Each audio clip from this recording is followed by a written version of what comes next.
लेकिन इस गंगा में स्नान करने का कोई नियम नहीं है। प्रेम से, भाव से, केवल आंख और कान खोल करके, अपने हृदय के कपाट खोल करके प्रत्येक शब्द को श्रवण करना, केवल इतना ही नियम है और कोई नियम नहीं है।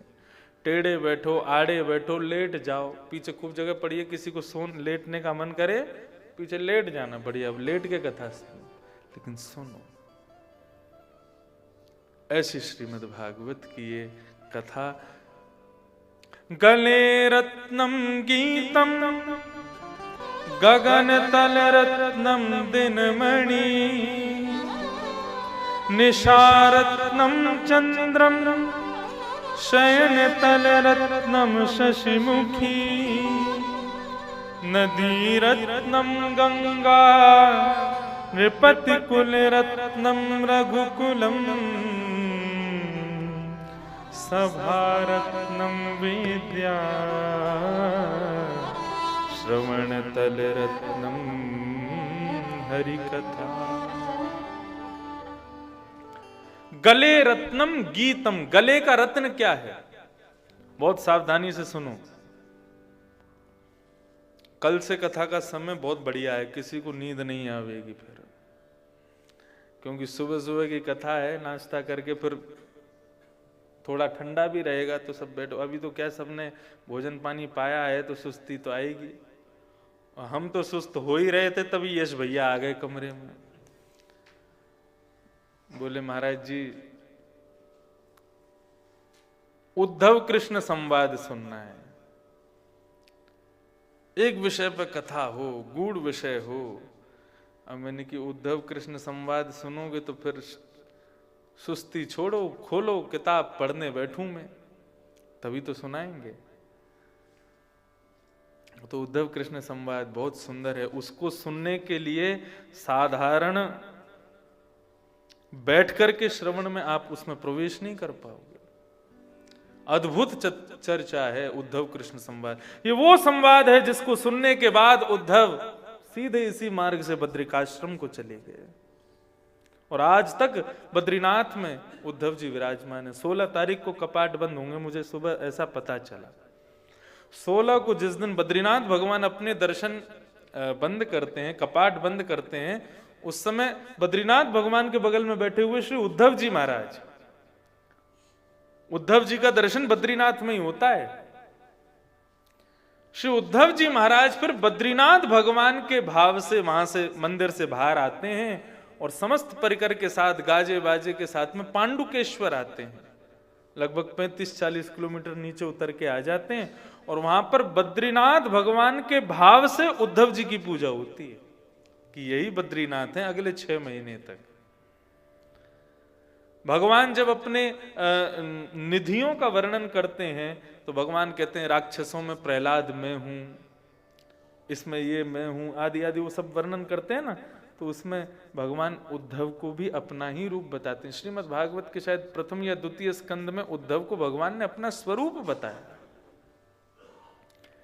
तो ऐसी उद्धव कृष्ण कथा हम सुनेंगे, लेकिन उससे पहले ये श्लोक भूल गया है तो इसको सुन लो। गले रत्नम गीतम, गले का रत्न क्या है? गीत।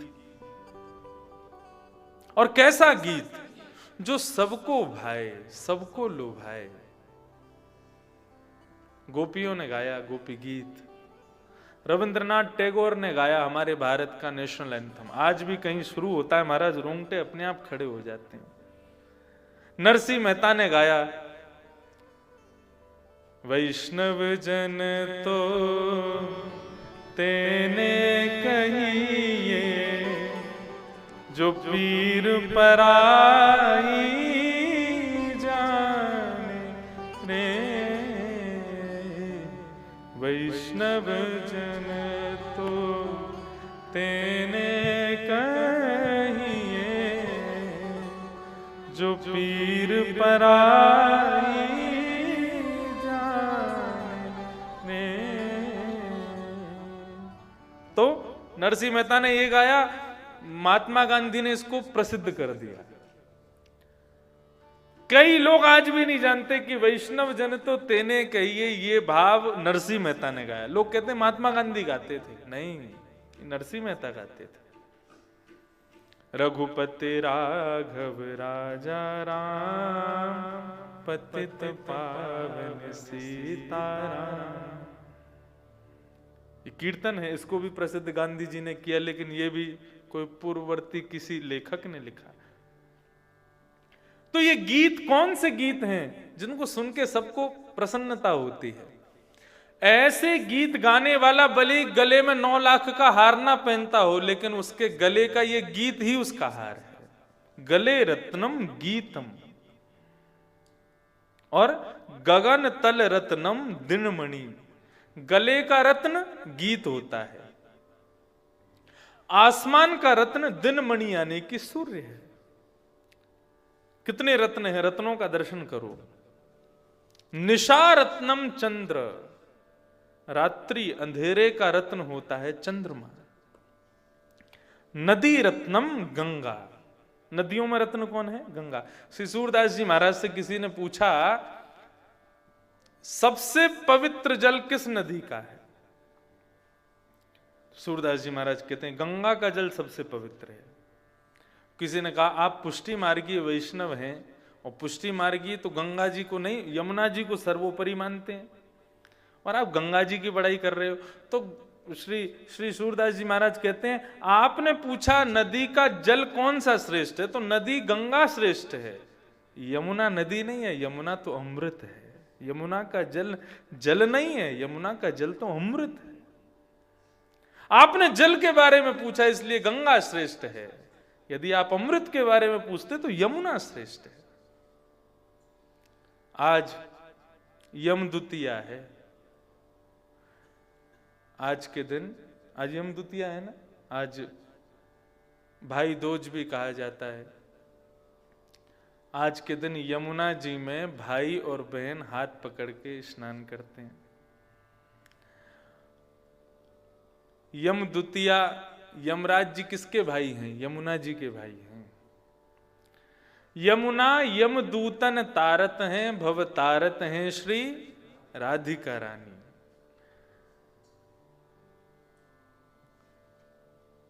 आज के दिन यमुना जी यमराज जी के पास गई, और यमराज जी के पास जाकर के कहा आप सब पापियों को, सब पाप करने वालों को यमलोक में ले जाते हैं, लेकिन भैया जो भी कोई मुझको प्रणाम करे या मुझसे संबंध रखे या मेरा नमन करे या मेरा नाम उच्चारण करे, उसको आप कभी यमलोक में मत लेकर के जाना। इसलिए हमारी यमुना जी का स्नान इतना विशेष नहीं है, जलपान भी विशेष नहीं है। यमुना तब दर्शनान मुक्ति, यमुना जी का दर्शन ही मुक्ति प्रदान करता है।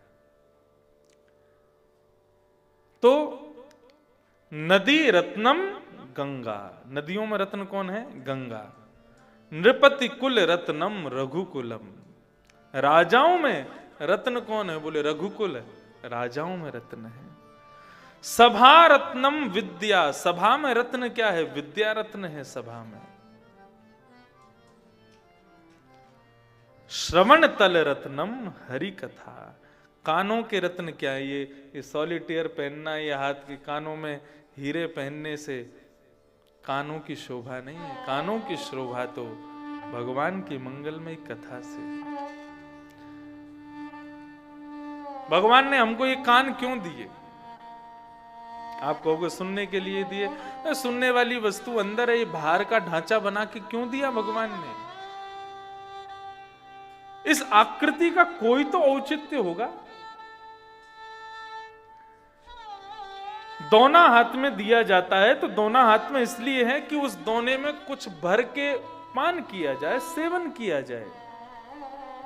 भगवान ने हमको 2 दोने दिए। श्रवण पुटेषु समृतम, श्रवण पुट इनको कहा गया भागवत में। ये कान रूपी दोने हैं। इन कान रूपी दोनों में भगवान की कथा रूपी खीर को भर भर के पान करो, तब इन कानों की शोभा बढ़ेगी, तब इन कानों की शोभा बनेगी। ऐसी हरि कथा यहां ऋषिकेश में प्रारंभ हो रही है। और उस मंगलमयी कथा में भी आज प्रारंभ हम कर रहे हैं उद्धव कृष्ण संवाद। श्रीमद् भागवत का 12 स्कंद है। थोड़ा सा समझिए, बहुत ध्यान से सुनिए। सब लोग इधर देखो और बिल्कुल मेरुदंड सीधा करके एकाग्र चित्त से बैठो। श्रीमद् भागवत में 12 स्कंद हैं, 12 आप कह सकते हैं चैप्टर्स, लेकिन श्रीमद् भागवत के प्रत्येक स्कंद के भी एक एक अध्याय है। ऐसे ही श्रीमद् भागवत का प्रत्येक स्कंद भगवान का अंग माना जाता है। प्रथम द्वितीय स्कंद भगवान के चरण माने गए। जब हम प्रथम द्वितीय स्कंद सुनते हैं तो ऐसा भाव माना जाता है कि श्रोता भगवान के चरणों में प्रणाम कर रहा है। तृतीय चतुर्थ स्कंद भगवान की भुजा मानी जाती हैं, दोनों हाथ। तो ऐसा कहते हैं प्रथम द्वितीय स्कंद सुन के आपने चरणों में प्रणाम किया तो चरणों में प्रणाम करने वाले को प्रणाम करवाने वाला ज्यादा देर चरणों में रहने नहीं देता, तुरंत अपने हाथों से उठा लेता है। तृतीय चतुर्थ स्कंद से ठाकुर जी उठा लेते हैं। पंचम और षष्ठ स्कंद ठाकुर जी की गोद मानी जाती है, जंघा। क्या करते हैं? बोले प्रथम द्वितीय स्कंद के भाव से प्रणाम करने वाले श्रोता को तृतीय चतुर्थ स्कंद से ठाकुर जी ने उठाया और अपनी गोद में लिटा लिया। सप्तम और अष्टम स्कंद ये भगवान के नाभि उदर भाग है। ठाकुर जी ने उसको अपने उदर की ओर, मतलब जिस प्रकार एक मां अपने बालक को गोद में बिठाती है उस प्रकार। नवम और दसम स्कंद भगवान का हृदय है। जिस प्रकार मां अपने बालक को दुग्ध पान कराती है उसी प्रकार ठाकुर जी अपनी कृपा रूपी दुग्ध को अपने उस श्रोता के मुख में प्रदान करते हैं। नवम दसम स्कंद में राम जन्म, कृष्ण जन्मोत्सव, सूर्य वंश और चंद्र वंश की कथा आती है जो सबको प्रिय होती है। एकादश स्कंद जो आज हम सुनेंगे वो भगवान का ललाट है, माथा, वक्षस, ललाट है ठाकुर जी का। जब दूध पी करके तृप्त हो जाता है बालक तब मां उसकी ओर झांक करके देखती है। जब रस से सराबोर बालक हो जाता है तब मां उसकी ओर देखती है, तो ठाकुर जी का ललाट। और 12 स्कंद, 12वां स्कंद ठाकुर जी की उठी हुई भुजा यानी कि आशीष। ठाकुर जी उसके बाद आशीर्वाद देते हैं। ये 12 स्कंद हैं श्रीमद् भागवत के। तो आज जो हम श्रवण करेंगे वो श्रीमद् भागवत का, आज मतलब इन 6 दिनों में हम श्रीमद् भागवत में उद्धव कृष्ण संवाद सुनेंगे। उद्धव कृष्ण संवाद के भाव से ठाकुर जी दत्तात्रेय के 24 गुरुओं की कथा सुनाएंगे, भिक्षुक गीत सुनाएंगे, ऐल गीत सुनाएंगे। तो ये क्रम हमारा आगामी 6 दिनों तक रहेगा, उद्धव कृष्ण संवाद। आइए इस उद्धव कृष्ण संवाद में प्रवेश करते हैं। पहले भूमिका सुनिए, ये उद्धव कृष्ण संवाद प्रारंभ कैसे होता है।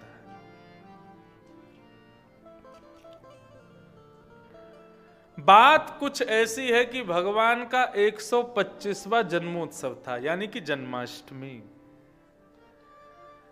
ठाकुर जी 125 वर्ष के हुए।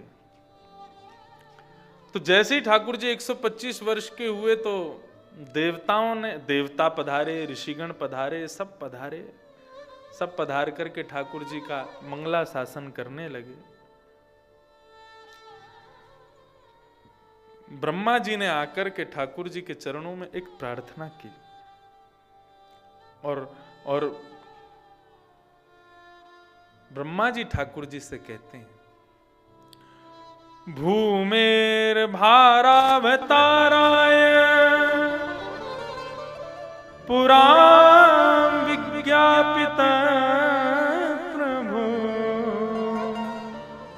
हमारी प्रार्थना से भूमि के भार को दूर करने के लिए हे नाथ आप यहां पर अवतार लेकर के पधारे। हमने ही प्रार्थना की थी आपसे, लेकिन प्रभु अब हमें लगता है कि अब भार हल्का हो चुका है भूमि का। आप जिस क्रिया के लिए भूमि पर आए थे वो कार्य अब हो चुका है। अब आप वापस वैकुंठ को चलिए, अपनी लीला पूर्ण कीजिए। भगवान बोले कि अब कैसे जाऊं मैं? धर्म की स्थापना मैंने की, इतने सारे वैष्णव धर्मों की स्थापना मैंने की, भक्ति पथ की स्थापना मैंने की, भागवत धर्म की स्थापना मैंने की। यदि मैं इन सब स्थापित स्थापनाओं को स्थापित करके यहां से चला जाऊंगा तो मेरे बाद इनकी रक्षा कौन करेगा? धर्म किसके सहारे रहेगा? वैष्णव धर्म किसके सहारे रहेगा? मैंने जो जो भाव यहां पर विद्यमान किए उनको कौन पालन पोषण करेगा उनका?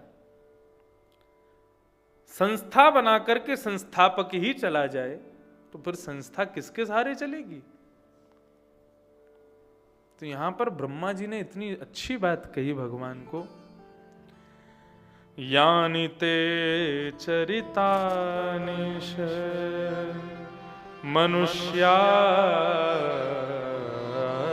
साधवः कलौ शृण्वन्तः कीर्तयन्त्यश्च तर्ष्यन्त्यञ्जसा तमाः। हे प्रभु आप चिंता मत करो, आपका जो चरित्र है ना वो चरित्र ही आपका रूप धारण करके प्रत्येक मानव की रक्षा करेगा। मतलब यहां पर ब्रह्मा जी कह रहे हैं आपकी जो कथा है ना उस कथा को श्रवण करके आपके नाम का कीर्तन करके मानव अपनी रक्षा कर लेगा। अब आपकी जरूरत नहीं है। अब आने वाले कलयुग में इतने लोग हो जाएंगे प्रभु। ब्रह्मा जी बहुत अच्छी बात कह रहे हैं। यदि विश्वास करो आज यदि भगवान होते, वास्तव में होते, क्या हम वैल्यू करते उनकी? बिल्कुल नहीं करते। हमारे लाल जी कमरे में विराजमान है, दर्शन करने आना आप। ये तो चलो फिर भी किसी ना किसी रूप से रह लेते हैं। यदि वास्तव में चलने फिरने वाले लाल जी होते हमारे तो ऐसे कमरा में 4 घंटा छोड़ के मैं कथा कह पाता? नहीं कह पाता। बड़ा कठिन है ठाकुर जी की सेवा। पहले खुद नहाओ फिर इनको नहलाओ, भोजन करो बाद में, पहले भोजन बनाओ फिर उसको बना करके इनका पहले भोग लगाओ फिर उसको पाओ। अच्छा एक नियम और है वैष्णव धर्म का, आपको बताएं। यदि भोजन में नमक कम है, नींबू कम है, मिर्च कम है, कुछ भी सामग्री कम ज्यादा है, आप उसको कम ज्यादा कर नहीं सकते भोग लगने के बाद। ये भोग का अपमान माना जाता है। मान लीजिए आप दाल खा रहे हो, दाल में था नमक कम और आपने ऊपर से नमक डाल दिया, दाल मिला ली, तो भोग का अपमान हो जाएगा। ठाकुर जी क्या कहेंगे? अच्छा बेटे हमको तो बिना नमक की खिला दी तुमने और खुद बढ़िया ऊपर से नमक नींबू निचोड़ के चटपटी बना के खा रहे हो उसको।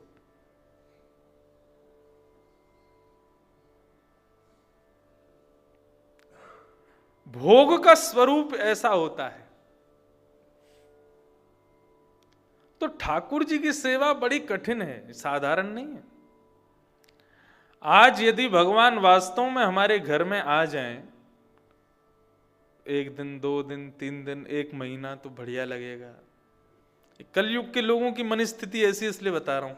1 महीना बाद हमको लगेगा ठाकुर जी वैकुंठ में कब जाओगे, कुछ दिन घूमे आओ, वहां पे भी कुछ दिन हुआ हो। बहुत कठिन है सेवा। बद्रीनाथ में भगवान तपस्या कर रहे हैं। वहां पर एक परंपरा को ही अधिकार है ठाकुर जी के स्पर्श करने का, सबको अधिकार नहीं है। यहां तक कि पहाड़ी ब्राह्मण जो वहां पर वेद पाठ करते हैं, जो वहां पर यज्ञाचार्य हैं, जो वहां पर पुराणाचार्य हैं, उनको भी केवल वेद पाठ सुनाने का अधिकार है, स्पर्श का अधिकार उनको भी नहीं है। क्यों? बोले भगवान कहते हैं मैं यहां पर तपस्या में बैठा हूं, और तपस्या का मतलब त्रातक समाधि, यानी त्रातक समाधि का मतलब होता है कि अपने देह की भी सुध बुध खो जाना। ये समाधि हमारी केवल नींद में ही लगती है, उसके अलावा कहीं नहीं लगती। त्रातक समाधि हमारी लगती है तो मुंह खुला है, आंख टेढ़ी हो रही है, कहां पड़े हैं कुछ पता नहीं होता, बस करवट बदलते समय पेट को उठा के दूसरी तरफ रख देते हैं, इस प्रकार करवट लिए जाते हैं। ऐसी त्रातक समाधि श्री बद्रीनाथ भगवान समाधिस्थ बैठे, और उस समय उनके अंग का प्रोक्षण करना, उनको तिलक आदि लगाना, जो उनके नित्य नियम हैं, ऐसे नियमों को करने के लिए कोई साधारण व्यक्ति का प्रवेश भीतर नहीं है। पूर्ण वैष्णव ब्रह्मचारी, ब्याह करने वाले वहां उनकी सेवा नहीं कर सकते। बोले क्यों? ब्याह करने वाला सेवा करने आएगा तो 6 महीना यहां पर जब रहेगा, बीच में कहीं बहू की याद आ गई तो, कहीं उसको अपने बेटा की याद आ गई तो, और कुछ भी नहीं तो पत्र लिखने में या फिर फोन पे बात करने में विलंब हो गया और मेरी सेवा भूल गया तो, वहां तो ठाकुर जी तपस्या के रूप में बैठे हैं, उनकी सेवा में किंचित मात्र भी कोई अपराध होना नहीं चाहिए, क्योंकि तपस्या में बैठे हैं। यदि कोई अपराध बना तो उनकी तपस्या में विघ्न आएगा, उनको कष्ट होगा। यहां तक कि ये तक नियम है कि जो वहां पर ठाकुर जी की सेवा में जो पुजारी रहते हैं, वो केवल वामन द्वादशी के दिन ही गंगा जी पार करते हैं, नहीं तो बद्रीनाथ मंदिर से दूर जाते भी नहीं है वो। और 16 तारीख को जिस दिन वहां कपाट बंद होंगे, उस दिन ठाकुर जी की सेवा की सारी सामग्री सामने रखी जाएगी, कपाट बंद रहेंगे, दिए जलाए जाएंगे, और श्री नारद जी महाराज, उनकी भी मूर्ति वहां विराजमान है, उस मूर्ति को पुजारी जी अपने सामने बिठाएंगे और एक एक सेवा की सामग्री नारद जी को बताएंगे। यहाँ चंदन रखा है, यहाँ पर दीपक रखा है, यहाँ ठाकुर जी के अंग का ये केसर रखा है, यहाँ पर ये रखा है, यहाँ पर ये रखा है, ये रखा है। पूरी सेवा करके और फिर गर्भगृह की चाबी नारद जी के सामने पधरा करके, एक चाबी बाहर रहती है, एक चाबी भीतर, नारद जी के आगे देके सेवा नारद जी को सौंप करके तब कपाट बंद करके वहां से जाते हैं, और फिर 6 महीना नारद जी सेवा करते हैं बद्रीनाथ भगवान की।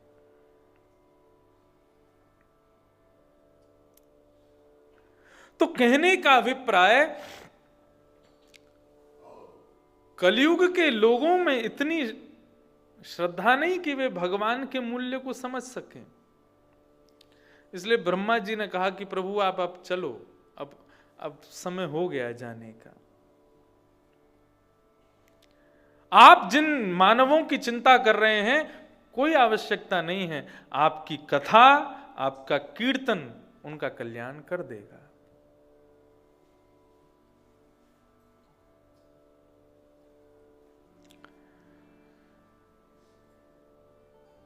अब आप चलिए, आज आपका 125वां जन्मदिन है। यदुवंशेऽवतीर्णस्य भवता पुरुषोत्तम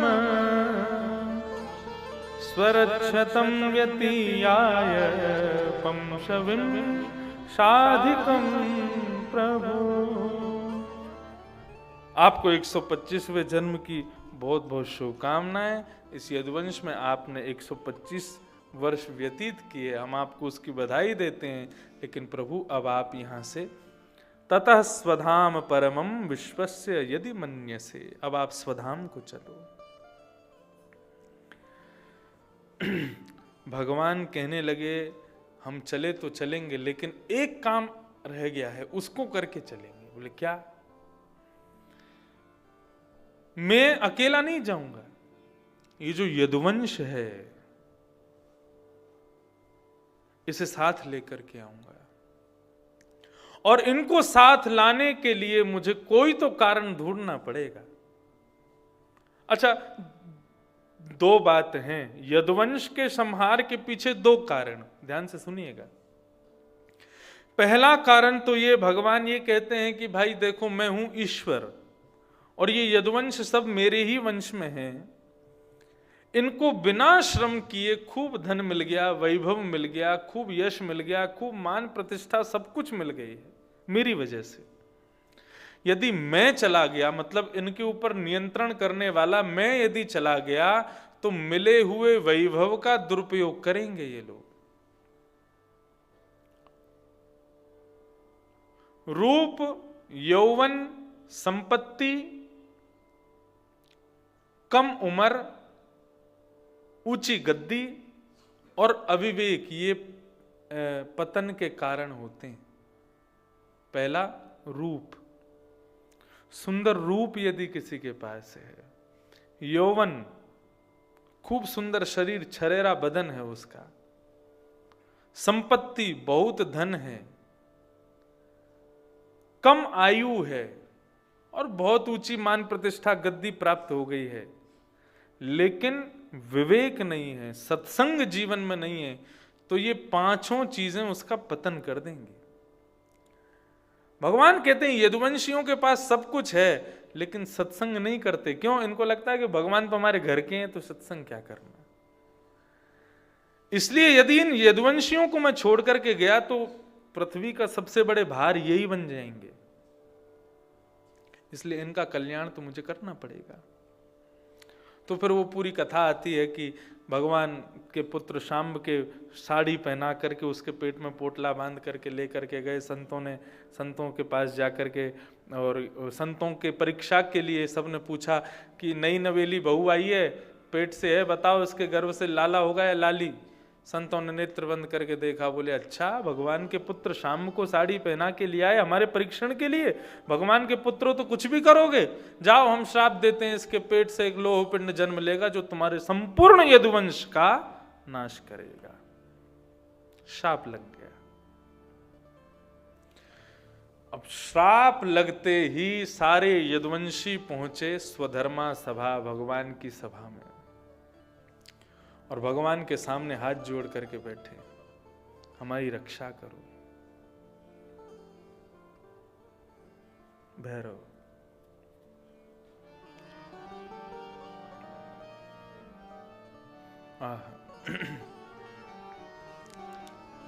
मानव का यह स्वभाव है,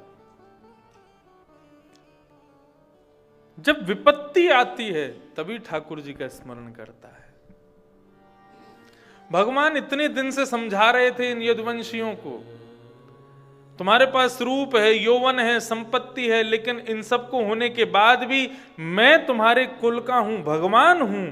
ये सब होने के बाद भी संतों का अपमान कभी मत करना। यदि संतों का अपमान करोगे तो भगवान होके भी मैं तुमको बचा नहीं पाऊंगा।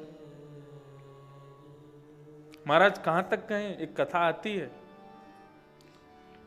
जब भगवान रघुनंदन श्री राम अपनी लीला पूरी करके वैकुंठ को प्रस्थान करने लगे, तो अयोध्या में जितने लोग हैं सबके लिए विमान आया। भगवान अपने विमान पर बैठ गए, एक एक व्यक्ति अपने अपने विमान पर बैठता जा रहा था। तो अंत में हनुमान जी से राम जी ने कहा कि भाई अयोध्या एक बार देख के आ जाओ, कोई रह तो नहीं गया। हनुमान जी भ्रमण करते हुए आए और बेचारे एक रोते बिलखते एक आदमी को लेकर के आए। बोले महाराज जी, प्रभु ये रह गया। राम जी बोले कौन है भैया ये? बोले ये वही है जिसने सीता जी पर संदेह किया था। श्री किशोरी जी पर संदेह करने वाला वही धोबी है। ये सबके लिए विमान आया लेकिन इसके लिए कोई विमान नहीं आया। भगवान कहने लगे तुम्हारे लिए विमान नहीं आया? बोले क्या करूं प्रभु, सबके लिए आया, मेरे लिए नहीं आया। भगवान बोले एक काम करो, तुम मेरे विमान में बैठ जाओ, सिंहासन के नीचे छुप के बैठ जाओ, हम तुमको ले चलते हैं। सबके विमान वैकुंठ में प्रवेश कर गए, लेकिन जैसे ही रघुनाथ जी का विमान प्रवेश करने लगा, वैकुंठ के द्वार बंद हो गए। भगवान ने वैकुंठ से कहा, भाई तुमने द्वार बंद क्यों किए? बोले आपके सिंहासन के नीचे कोई अनधिकारी छुपा बैठा है, पहले इसको निकालो, तब वैकुंठ के द्वार खुलेंगे। निकल करके बाहर आया, रोने लगा, बोले प्रभु मुझे क्षमा, मुझे वापस अयोध्या ही भेज दो, मुझे कोई स्वीकार नहीं करेगा। भगवान बोले वैकुंठ नहीं मिलेगा तो स्वर्ग भेज देंगे, स्वर्ग चले जाओ। इंद्र ने स्वर्ग के द्वार बंद कर दिए। माफ कीजिए प्रभु, गुरु का अपमान करने वाला, सीता जी लक्ष्मी हैं और लक्ष्मी हमारी आचार्य हैं, उनका अपमान करने वाला कोई भी हो, स्वर्ग में स्थान नहीं है उसके लिए। रघुनाथ जी बोले स्वर्ग में नहीं है तो ब्रह्मलोक चले जाओ। ब्रह्मलोक में भी मना कर दिया, बोले यहां नहीं आएगा ये। शिवलोक कैलाश में भेजा, बोले कैलाश चले जाओ।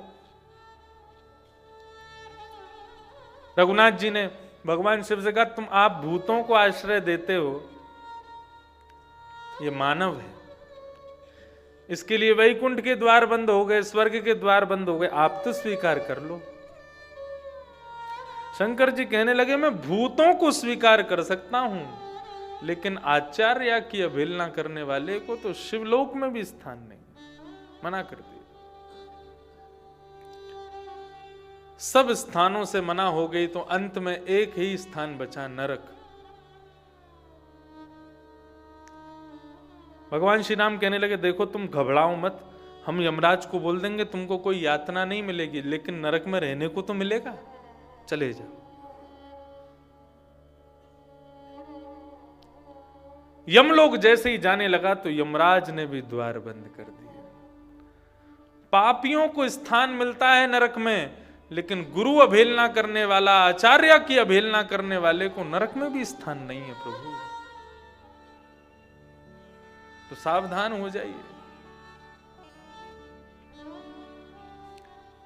गुरु अपमान, गुरु अवज्ञा करने वाले को नरक में भी स्थान नहीं मिलता, संतों की अवज्ञा करने वाले को नरक में भी स्थान नहीं मिलता, ब्राह्मणों का तिरस्कार करने वाले को नरक में भी स्थान नहीं मिलता। भगवान उसका कल्याण कैसे कर देंगे? आज समस्त यदुवंश बैठा है और सब केवल भगवान को देख रहे हैं, चिंता हो रही है सबको कि प्रभु बचाओ हमको। भगवान कहते हैं जब समझा रहा था तब तुम्हारी बुद्धि कहां गई थी? अब आज जब सब बिगड़ गया है, हम शापित हो गए हैं, तो मुझसे कह रहे हो कि हमको बचाओ। बहुत ध्यान से सुनिएगा बंधु, एक बहुत बड़ा ट्विस्ट है इस कथा में।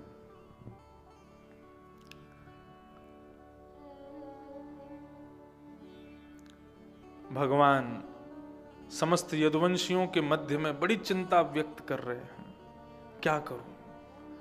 आज मैं भगवान होकर के भी तुम्हारी रक्षा नहीं कर पाऊंगा।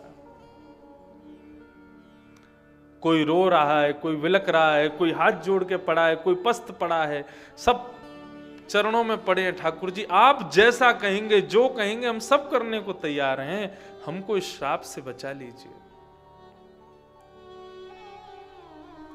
भगवान तभी कहते हैं एक उपाय है, यदि करो तो। बोले क्या? बोले हमारी द्वारिका नगरी समुद्र के बीच में है, समुद्र पार करके जब जाएंगे तो वहां प्रभाषित क्षेत्र है। प्रभाषित क्षेत्र में भगवान शिव का एक मंदिर है, उसका नाम है सोमनाथ। सौराष्ट्र में जो सोमनाथ मंदिर है, ये भगवान शिव का वो मंदिर है जो श्रापों को दूर करते हैं। यदुवंशी कहने लगे श्रापों को दूर करने वाले शंकर जी, मतलब कैसे? बोले कि एक बार चंद्रमा को श्राप दे दिया चंद्रमा के ससुर जी ने। दक्ष प्रजापति ने अपनी 16 पुत्रियों का ब्याह किया चंद्रमा के साथ।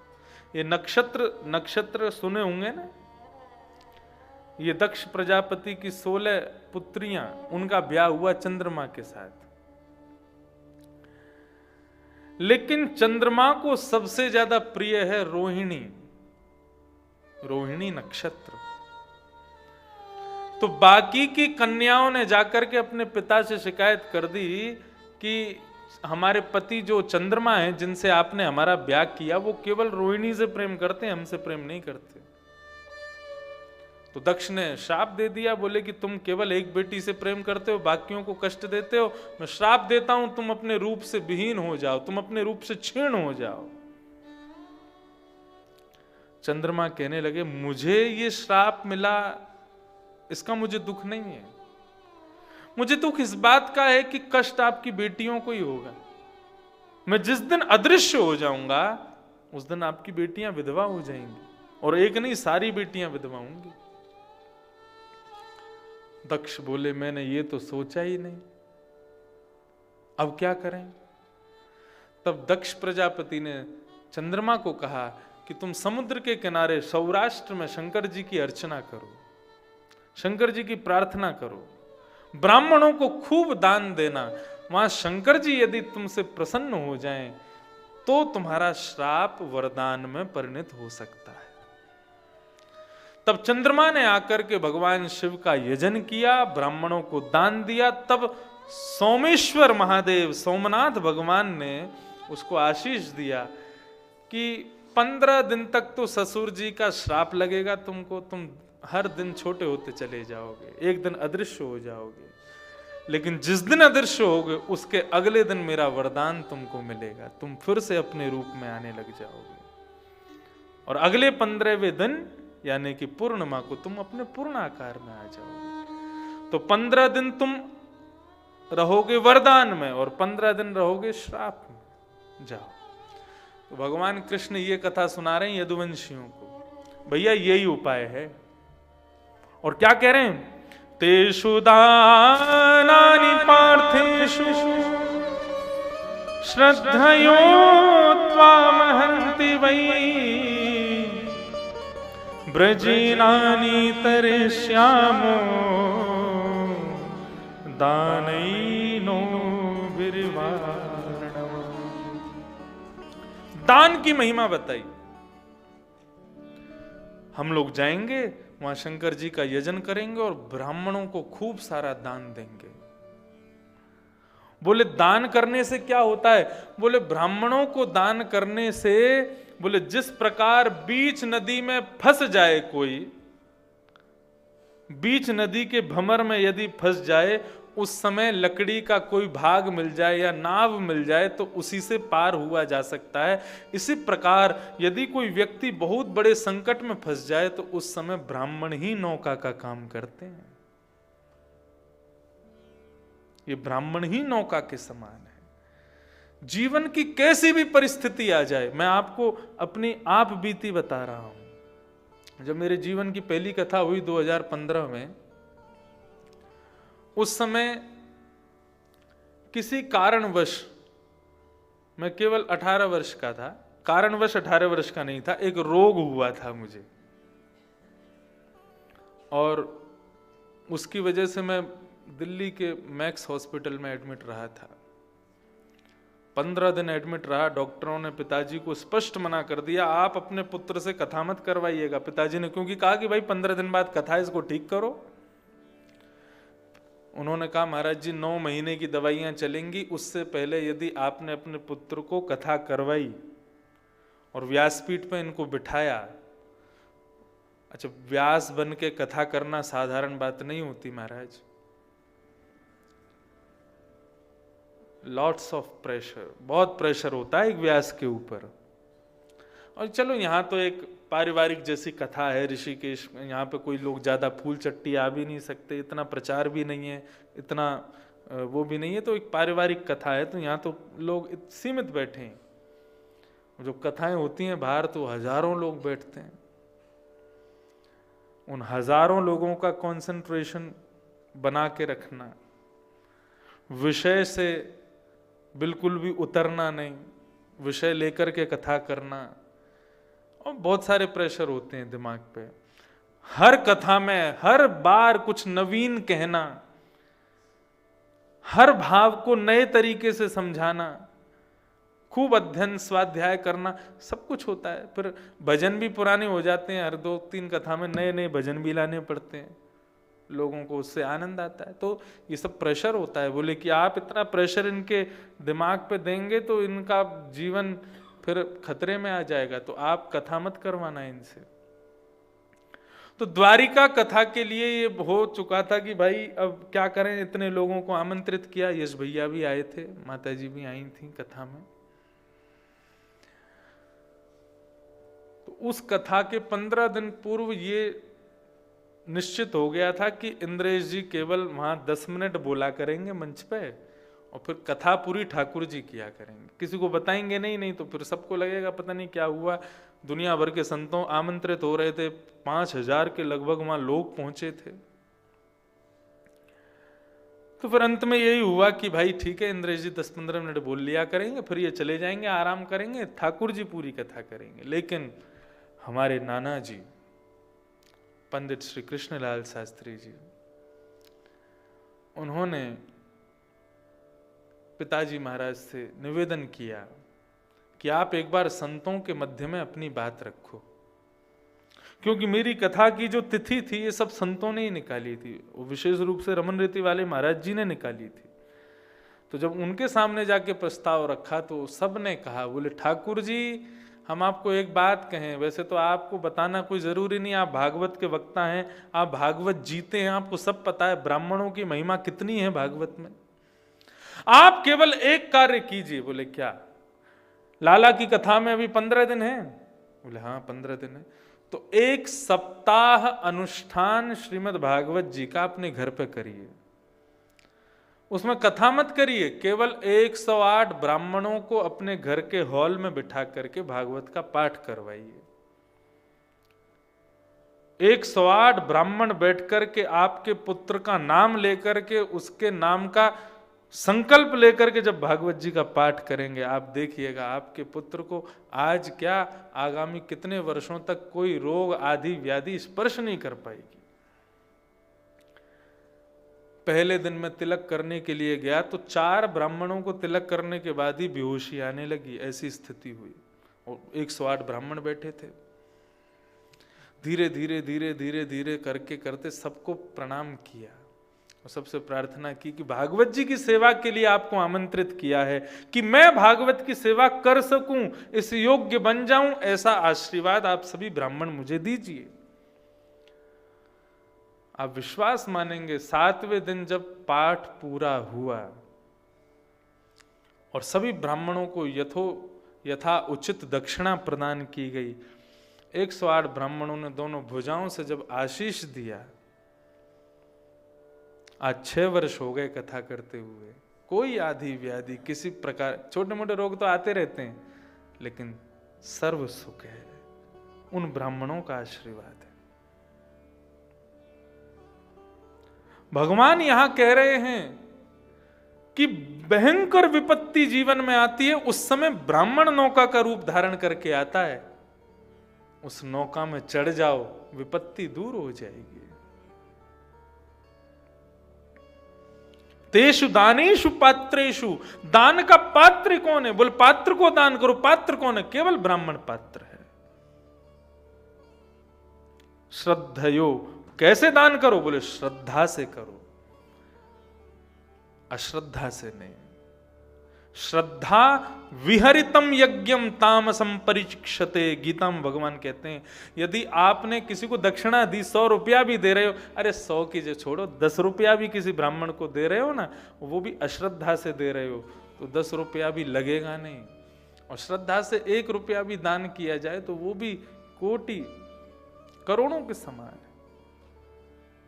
तेषु दानानि पात्रेषु, ब्राह्मणों को दान करेंगे, भगवान कह रहे हैं सब यदुवंशियों से। और कैसे करेंगे? बोले बहुत श्रद्धा से करेंगे, खूब प्रेम से करेंगे। ब्रजीनानि तम तरिष्यामो दानेनो भिर्मा। हो सकता है कि हम इस भवाटवी से बच जाएं, जो श्राप हमको लगा है हम इससे मुक्त हो जाएं। सारे यदुवंशी खुश हो गए, बोले हाँ आपने बहुत बढ़िया उचित बताया। अरे महाराज, अब जल्दी तैयारी करो, जल्दी चलते हैं, सौराष्ट्र चलेंगे, शंकर जी की अर्चना करेंगे, ब्राह्मणों को दान करेंगे, हमारा श्राप दूर होना चाहिए बस। भगवान बोले चलो अब सब लोग जाओ अपने अपने घर, तैयारियां करो जाकर के। सारे यदुवंशी चले गए, लेकिन एक कोने में बैठा उद्धव और घूर रहा है भगवान को। यहां पर शब्द क्या लिखा है? नित्यम कृष्ण मनुव्रत। ध्रुव जी की स्थिति कैसी है? बोले ध्रुव जी कोने में बैठते हैं और बिना पलक झपकाए हुए कन्हैया को देखते रहते हैं। ठाकुर जी के नेत्र कैसे चल रहे हैं, ठाकुर जी के होठ कैसे घूम रहे हैं, ठाकुर जी की मुखाकृति क्या कह रही है, हाथ कैसे उठ रहा है, नीचे कैसे जा रहा है, उठ कैसे रहे, बैठ कैसे रहे, लेटे कैसे, एक एक छवि का दर्शन करते हैं श्री उद्धव जी महाराज। अच्छा एक बात बताएं, जब आप किसी को निरंतर इस प्रकार देखते रहते हो तो उसकी स्थिति का अनुभव होने लग जाता है। उसको कब क्रोध आ रहा है, वो कब प्रेम से बात करेगा, कब शांत मुद्रा में है, कब प्रसन्न मुद्रा में, आपको पता चल जाता है। जैसे कई बार बेटा कोई गलती कर दे और पिता के पास जा रहा हो और माँ को पता हो कि पिता का मूड ठीक नहीं, वो पहले ही बेटा को रोकते, अभी मत जा, उनसे बात मत कर। बोले क्यों? अभी मूड ठीक नहीं लग रहा उनका मुझे, कल जब सुबह नाश्ता कर लेंगे ना तब बात करियो। क्योंकि उसको पत्नी को पता है कि मेरे पति का मूड कब ठीक होता है। जैसे हम बालक हैं, हम जब स्कूल नहीं जाना होता था तो मम्मी को कैसे मनाऊं? तो मम्मी भोजन करने के बाद में रात्रि में शयन से पहले, भोजन करने के बाद और सोने से पहले के बीच का जो समय है, इसमें हमारी माताजी होती थी आलस में, और उस समय उनसे जो कह दो वो सबकी हाँ बोल देती थी। उस समय जाते थे, मम्मी हाँ कल स्कूल नहीं जाना, तो कहती 2-3 बार, क्यों नहीं जाना? पड़ेगा नहीं तो रिक्शा चलाएगा, फिर तांगा चलाना पड़ेगा, टेम्पू चलाना पड़ेगा, पड़ेगा नहीं तो अच्छा ठीक है ना परसों चला जाऊंगा, कल नहीं जाऊंगा। बोले क्यों नहीं जाएगा? अरे वो इंग्लिश का होमवर्क पूरा नहीं हुआ, फिर मैम मेरे को मारेगी। अब आपके बेटे को कोई मारे अच्छा लगता है आपको? ऐसे करके थोड़ी चुपड़ी हुई बातें करते तो फिर माँ बोलती अच्छा ठीक है परसों जाएगा ना? बोले हाँ जाऊंगा। कल की छुट्टी कर लूं? बोले कर ले, हो जाती छुट्टी। तो व्यक्ति का जब बहुत आप अनुसरण करते हैं, बार बार उसके मुखाकृति को देखते हैं, उसके नैन नक्शों को देखते हैं, तो आपको उसका अनुभव होने लग जाता है कि ये कहां तक कहें, कोई झूठ बोलता है ना और उसका आप बार बार दर्शन करते रहते हो और वो झूठ बोल रहा है तो उसका झूठ भी समझ आ जाता है। आप तब तो कुछ नहीं कहते, बोले देखो झूठ बोल रहा है सबके आगे, आपको अंदर से पता होता है कि जरूर कोई बात है। अब ट्विस्ट क्या है इस कथा में सुनो। उद्धव जी महाराज उठ के नहीं गए, सारे यदुवंशी चले गए, भगवान बैठे। भगवान बोले उद्धव तुम क्यों नहीं गए? कितनी शोक की बात है ना, हमारे यदुवंश को श्राप लग गया। अब मैं नहीं करूंगा तो कौन करेगा? मुझे तो बताना ही पड़ेगा कोई ना कोई उपाय। उद्धव जी महाराज उठ करके जाते हैं और भगवान से कहते हैं, बोले कि आपको ब्रजवासियों ने चोर कहा, लेकिन उनको झूठा भी कहना चाहिए था। आपसे बड़ा झूठा नहीं है दुनिया में कोई। मजाक में कह रहे हैं, विनोद में कह रहे हैं। भगवान बोले ऐसा क्यों बोलते हो भाई?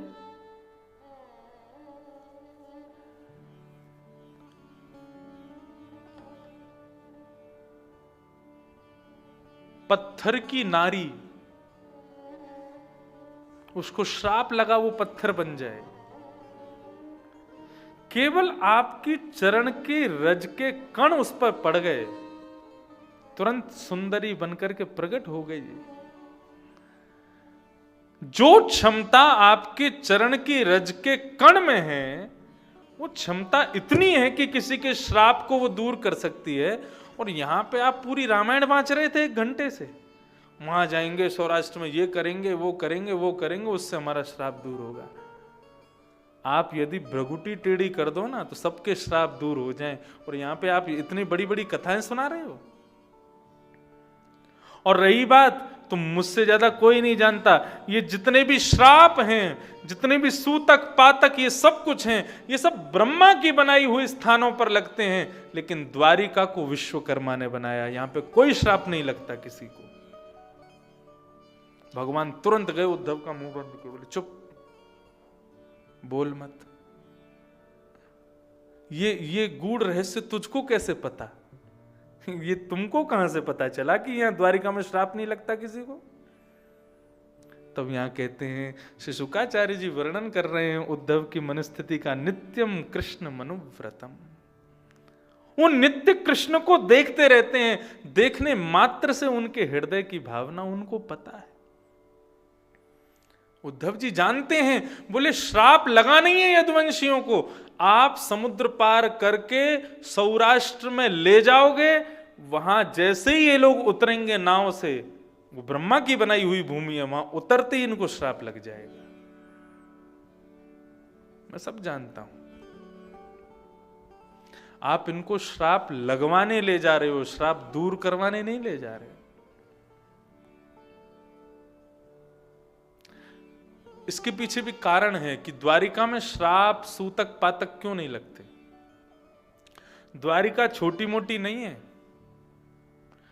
द्वारिका जो समुद्र में डूबी थी, उसका क्षेत्रफल बहुत बड़ा था।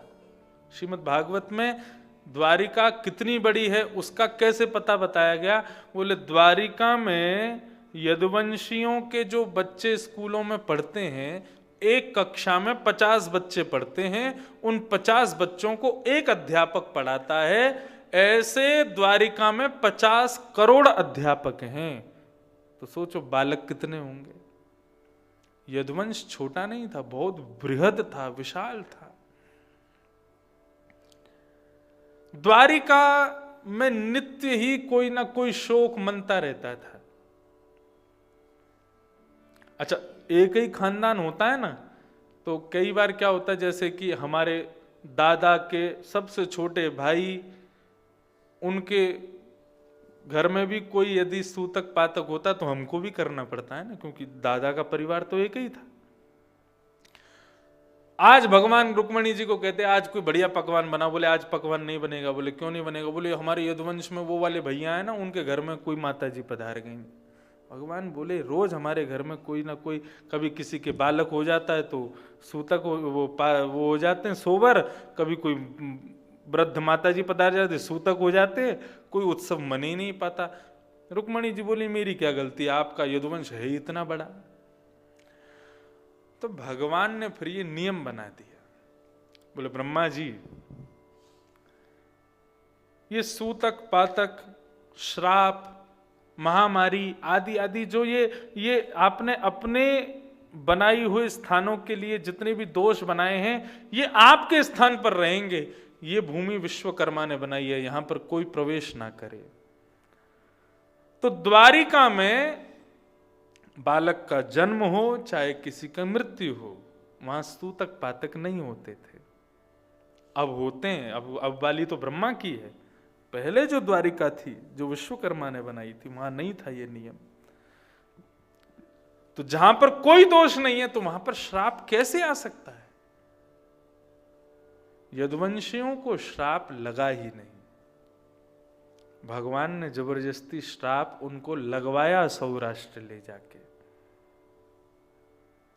और एक बात बताएं, सबको श्राप लगा, केवल उद्धव को नहीं लगा, क्योंकि भगवान उद्धव को लेके ही नहीं गए। भगवान उद्धव से कहने लगे उद्धव मैं सबको लेकर के जाऊंगा, लेकिन तुम यहीं रहोगे।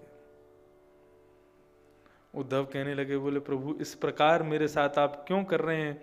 मैं आपके बगैर एक क्षण भी नहीं जी सकता, एक क्षण भी आपके बगैर रहना मेरे लिए दुष्कर है, और आप ऐसे में मुझे कह रहे हैं कि तू यहीं पर रहे।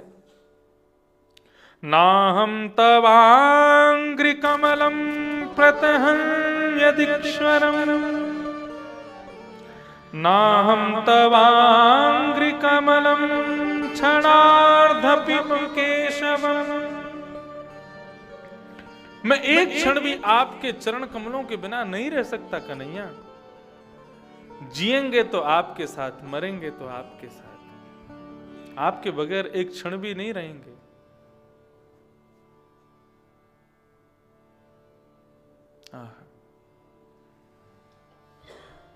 कृपा की न होती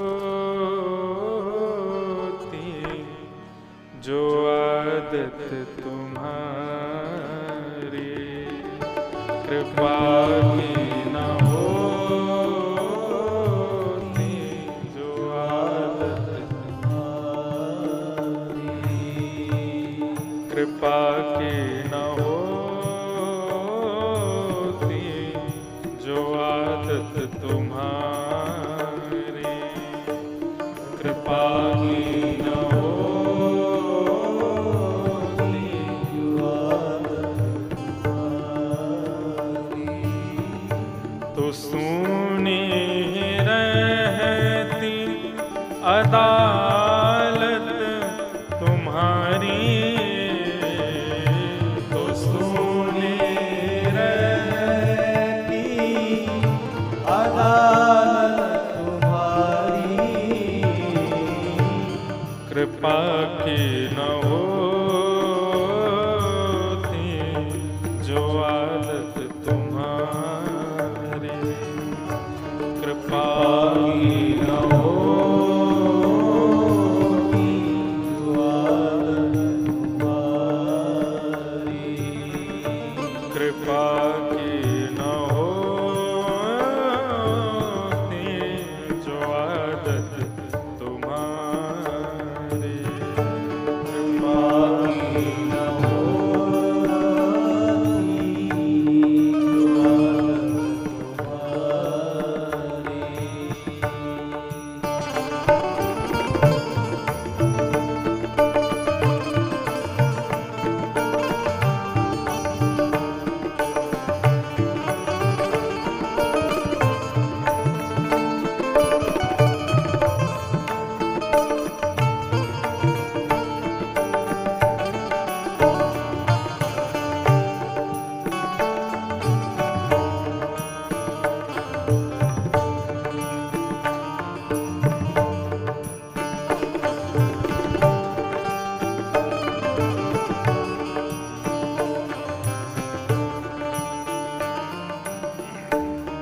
जो दीनों के दिल में जगह तुम न पाते, जो दीनों के दिल में जगह तुम न पाते, जो दीनों के दिल में जगह तुम न पाते,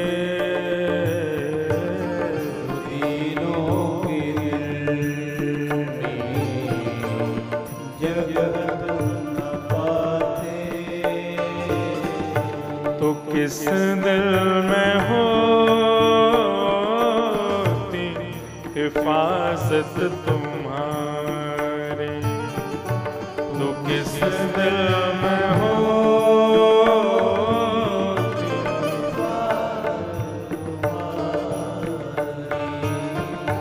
तो किस दिल में होती हिफाजत तुम्हारी, तो किस दिल में होती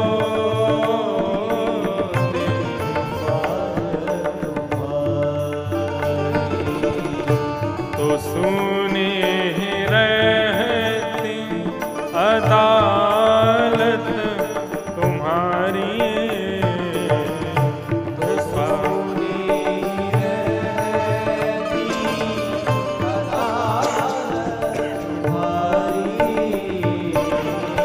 कृपा की न हो जो आदत तुम्हारी, कृपा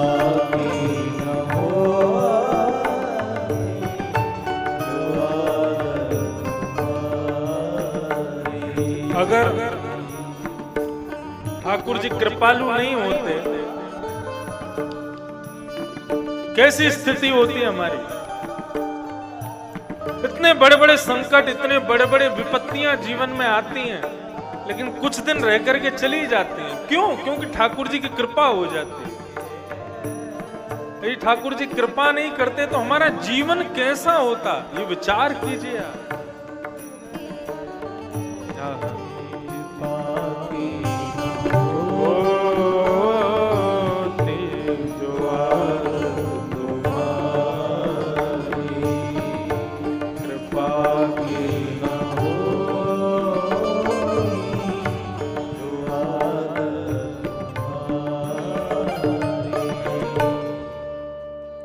कृपा भगवान की अति श्रेष्ठ है।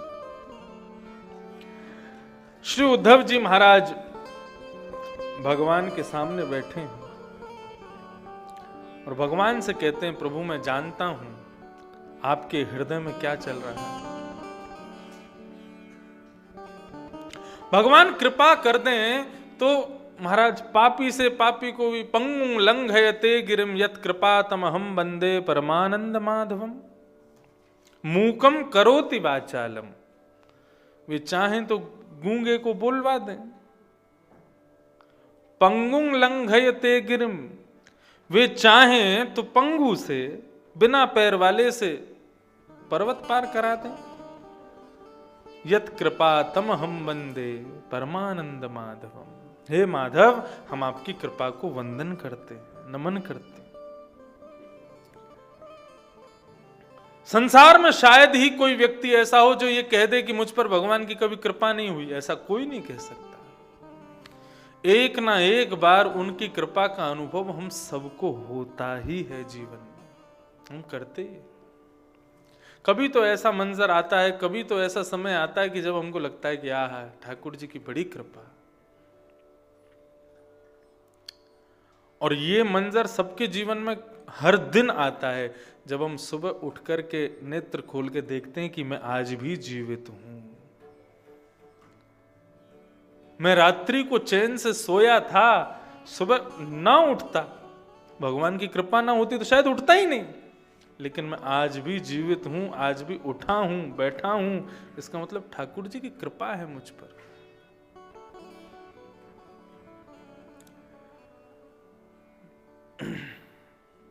कृपा। एक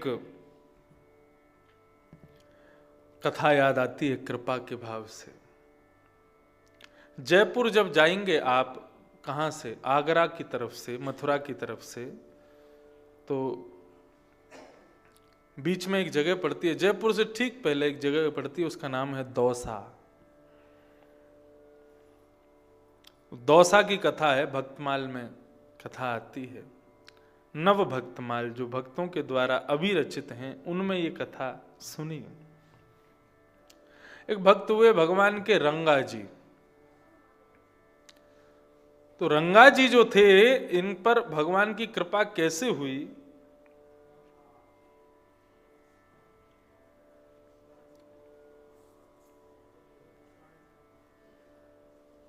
नव भक्तमाल लेके आओ ऊपर से। तो रंगा जी जो थे, सुनो,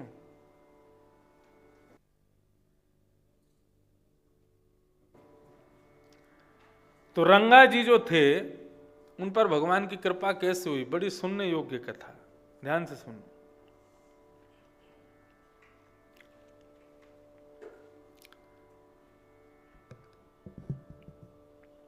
रंगा जी एक व्यापारी थे, उनके यहां पर एक मजदूर काम करता था।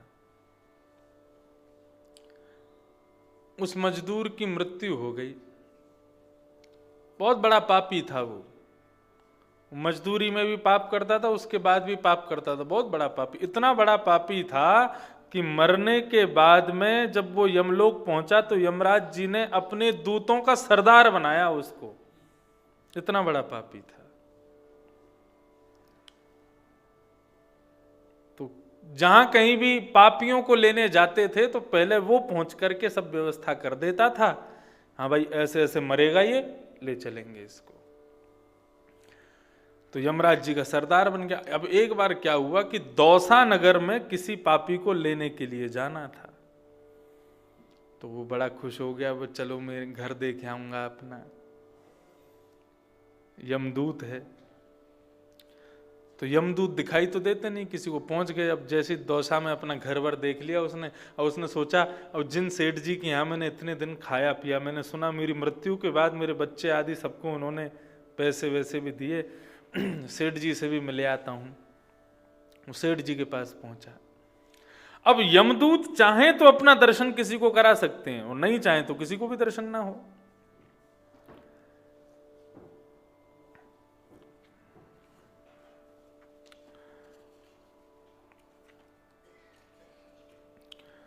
तो वो यमदूत पहुंच गया, और पहुंच करके महाराज वहां पे उसने अपना दर्शन कराया सेठ जी को, रंगा जी को। रंगा जी ने कहा, अरे भैया तू तो मर गया था, अब कहां से आ गया? बोले सेठ जी मैं मर तो गया हूं, लेकिन आजकल मैं आपसे भी ऊंची पदवी पे हूं। बोले कहां पे हो? बोले मैं नरक चला गया था, अच्छे काम तो कुछ किए नहीं थे मैंने, आपके व्यापार में भी खूब घोटाला करता था, उसके बाद भी खूब पाप करता था, तो यमराज ने यमलोक में मेरे को ले गए, और मेरे पाप इतने भयंकर थे कि उन्होंने महाराज अपने दूतों का भी सरदार बनाया मुझको। यमराज जी बोले बहुत बढ़िया भैया, तुम्हारी उपलब्धि सुन के हमको बड़ी प्रसन्नता है। यहां कैसे आए? बोले वो एक रहता है ना पिछली गली में। बोले हाँ। बोले वो भी पापी है, उसको लेने आया हूं। बोले वो तो बढ़िया खेल रहा है बाहर, उसको तो कोई दिक्कत नहीं है। बोले अरे देखना, अभी बैलगाड़ी पे बैठ के जाएगा, उसका बैल पागल हो जाएगा, वो अपना सींग उसके पेट में घुसाएगा, उसकी मृत्यु हो जाएगी, लेके चले जाएंगे हम। अच्छा। रंगा जी देखने लगे, और देखते देखते देखते महाराज वही हुआ जैसा उसने बताया। बैल ने अपना सींग घुसाया, मर गया, वो चला गया, यमदूत लेके चले गए। जाने लगा, सेठ जी से कहने लगा, बोले सेठ जी मैं आपसे केवल एक विनती करने आया हूं। बोले क्या? सब तज हरि भज,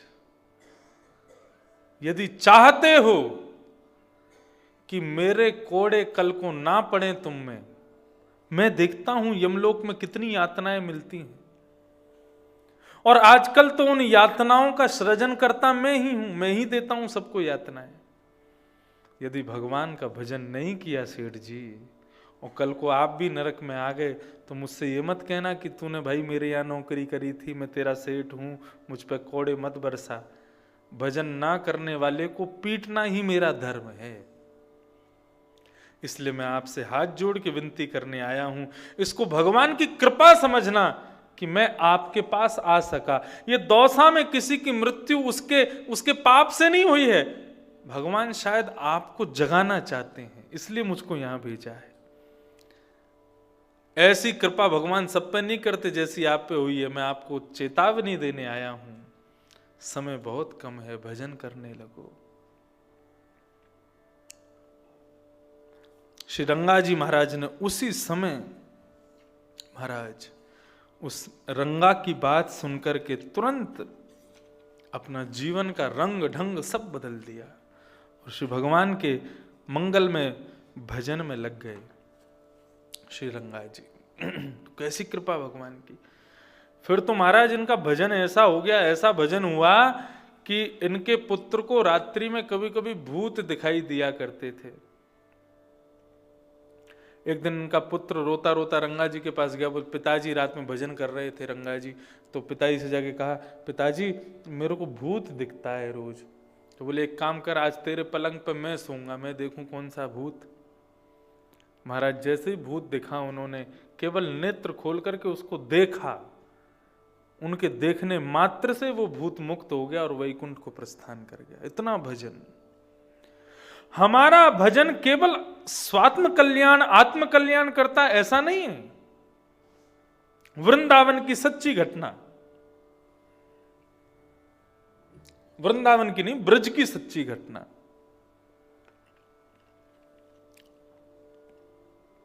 एक संत भजन करते थे रात में उठ करके, तो रात्रि में उनको बिलग बिलग आवाजें आया करती थी।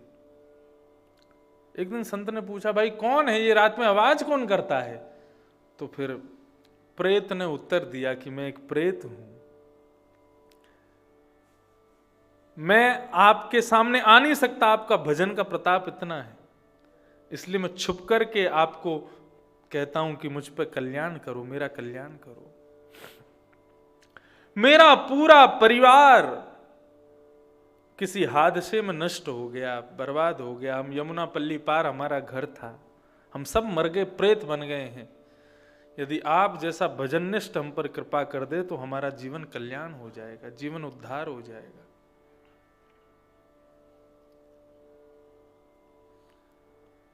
संत ने कहा, तुमको अभी 3 वर्ष और प्रतीक्षा करनी पड़ेगी। बोले क्यों? 3 वर्ष बाद मेरा समय पूरा होने वाला होगा, मैं भी प्रस्थान करूंगा, शरीर छोड़ूंगा, उस समय तुम्हारा कल्याण होगा। बोले वो कैसे होगा? बोले वो समय आने पर पता चले। उन संत के 3 वर्ष बाद महाराज जब समय उनका आया तो उन्होंने अपने शिष्य को कहा कि यमुना पार उस जगह मेरा अंतिम संस्कार कर देना। बोले गुरुजी ऐसा क्यों? बोले बस जितना कह रहे हो उतना करो। कुछ दिन बाद जब उनके प्राण निकल गए, शव यात्रा लेकर के यमुना पार गए, उस जिस स्थान का गुरुजी ने बताया वहां पर जैसे ही उनके संस्कार हुए, अग्नि संस्कार पूर्ण हुआ, तो अग्नि से उठने वाले धुएं के प्रभाव से आकाश में दिव्य दिव्य ज्योतियां जाती हुई दिखाई दी। उन संत के भजन का प्रताप ये था कि उनके संस्कार से, अंतिम संस्कार में अग्नि से उठने वाले धुएं से उस प्रेत का पूरा परिवार मुक्त हो गया। केवल उनके अग्नि के धुएं मात्र से, उनके भजन का प्रताप इतना था। फिर कहते हैं कि एक कोई भटक गया था, एक उसके परिवार का रह गया था, वो आकर के उन संत के शिष्य से कहता, बोले मेरा पूरा परिवार चला गया, मुक्त हो गया उस अंतिम संस्कार में, मैं रह गया हूं। बोले तुम कैसे मुक्त हो गए? बोले कुछ नहीं, वो जो वहां चिता शांत हुई है, उस राख में ही 2-4 लकड़ी रख के उनमें अग्नि लगा दो, उसकी धुआं फिर प्रकट होगा, मैं उससे मुक्त हो जाऊंगा। वो भी मुक्त हो गया। हमारा भजन केवल हमारा कल्याण करता है ऐसा नहीं है, हमारे भजन से ना जाने कितनों का कल्याण होता है। महाराज जब तिलक लगा करके हम लोग निकलते हैं, हवाई जहाज में जाते हैं, ट्रेन में जाते हैं, बस में जाते हैं, हमारे तिलक को देखने मात्र से उस मानव के जीवन में पुण्य प्रकट हो जाता है। वो कुछ भी हो, एक दिन के लिए ही सही, उसको स्वर्ग दर्शन तो करना पड़ेगा। बोले क्यों? बोले तुमने एक वैष्णव के ललाट पर तिलक का दर्शन किया था। सोचो, एक दिन के तिलक का दर्शन हमको एक दिन का स्वर्ग दे सकता है। रोज तिलक लगावे तो फिर हमारा जीवन कैसा हो जाए? इस उर्धपुंड की महिमा अद्भुत है। वैष्णव चिन्ह जरूर होना चाहिए, तिलक जरूर होना चाहिए माथे पर, माथा सूना नहीं होना चाहिए। 12 अंगुल का भाव बताया गया शास्त्रों में। 12 उंगलियों के समान तिलक, मतलब यहां से यहां तक पूरा भरा रहना चाहिए। 12 नहीं तो 8 अंगुल, 8 अंगुल नहीं तो 4 अंगुल, 4 अंगुल नहीं तो 2 अंगुल, 2 अंगुल नहीं तो 1 अंगुल का तिलक तो होना ही चाहिए। तो भजन केवल आत्म कल्याण करता है ऐसा नहीं, ना जाने कितनों का कल्याण करता है। रंगा जी ने भूत को भगा दिया। अच्छा, आपको पता भूत कौन बनते हैं? या रंगा जी के इस प्रसंग में मैंने भक्तमाल इसीलिए मंगवाई, वो एक पद है, भूत कौन बनते हैं।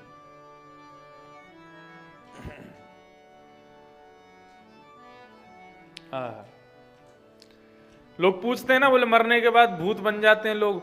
कौन से लोग भूत बनते हैं? सुनो,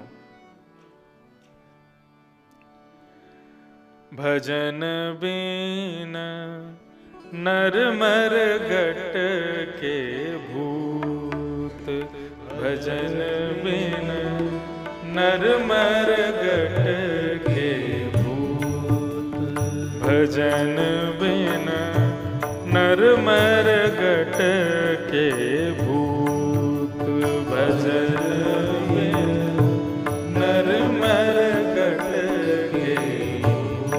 जो बिना भजन किए मर जाते हैं वो भूत बनते हैं। अगर कोई भूत दिखाई देवे तो भगवान नाम सुन के डर क्यों जाता है? बोले क्योंकि जीवन भर कभी भजन किया ही नहीं उसने, इसलिए उसको लगता है ये पता नहीं क्या बला है, ये मुझको क्यों सुनाया जा रहा है। भूत पिशाच निकट नहीं आवे, महावीर जब नाम सुनावे। क्यों? महावीर का नाम सुन के भूत भाग क्यों जाता है? क्योंकि महावीर का नाम लेता तो भूत बनता ही नहीं कभी। वो भूत बना क्यों है? क्योंकि भजन नहीं किया। हम लोगों की एक बात तो कंफर्म हो गई, जितने भी कथा में बैठे हम भूत नहीं बनेंगे, वो भगवान का भजन करते हैं। गाओ प्रेम से। ओ भजन बिन नर मर गट के भूत, भजन बिन नर मर गट के भूत।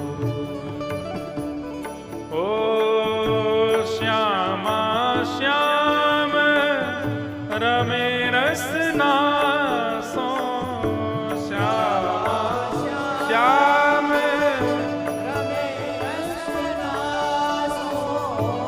श्यामा श्याम रमे रसना सो, श्यामा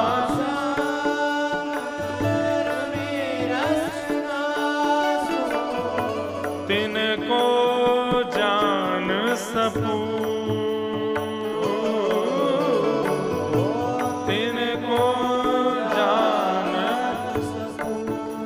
भजन बिन नर मर गट के भूत, भजन बिन नर मर गट के भूत। ओ भजन बिन नर मर गट के भूत, भजन बिन।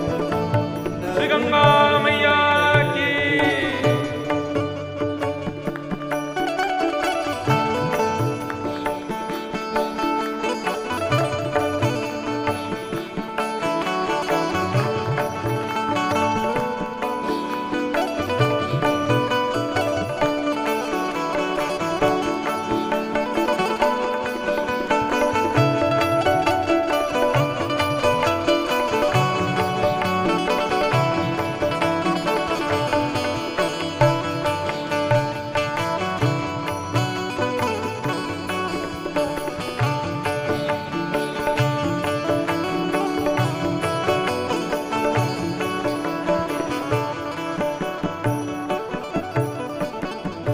बिन हरि भजन करम सब अकरम, बिन हरि भजन करम सब अकरम, बिन हरि भजन करम सब अकरम, बिन हरि भजन करम सब अकरम। आठों गांठ कपूत, आठों गांठ कपूत,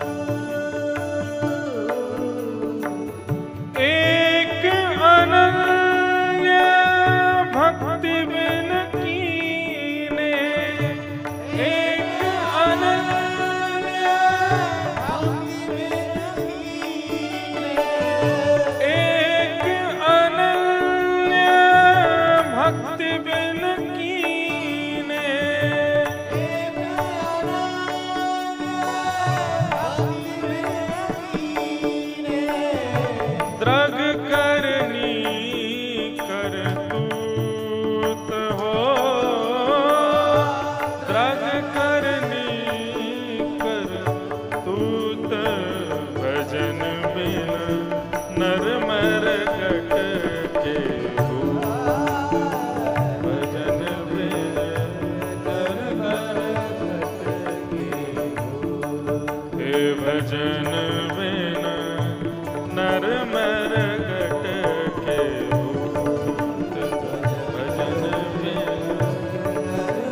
भजो हरि बोल।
कपट छल बाजी निस दिन करत कपट छल बाजी समझे नाही तू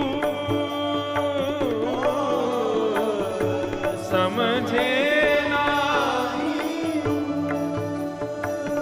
खूब कर लो, सारे पाप कर लो, सारे बुरे काम कर लो, छल कर लो, कपट कर लो, अंतकाल में क्या होगा? सरस माधुरी कहते हैं, सरस माधुरी अंतकाल में, सरस माधुरी अंतकाल में, सरस माधुरी अंतकाल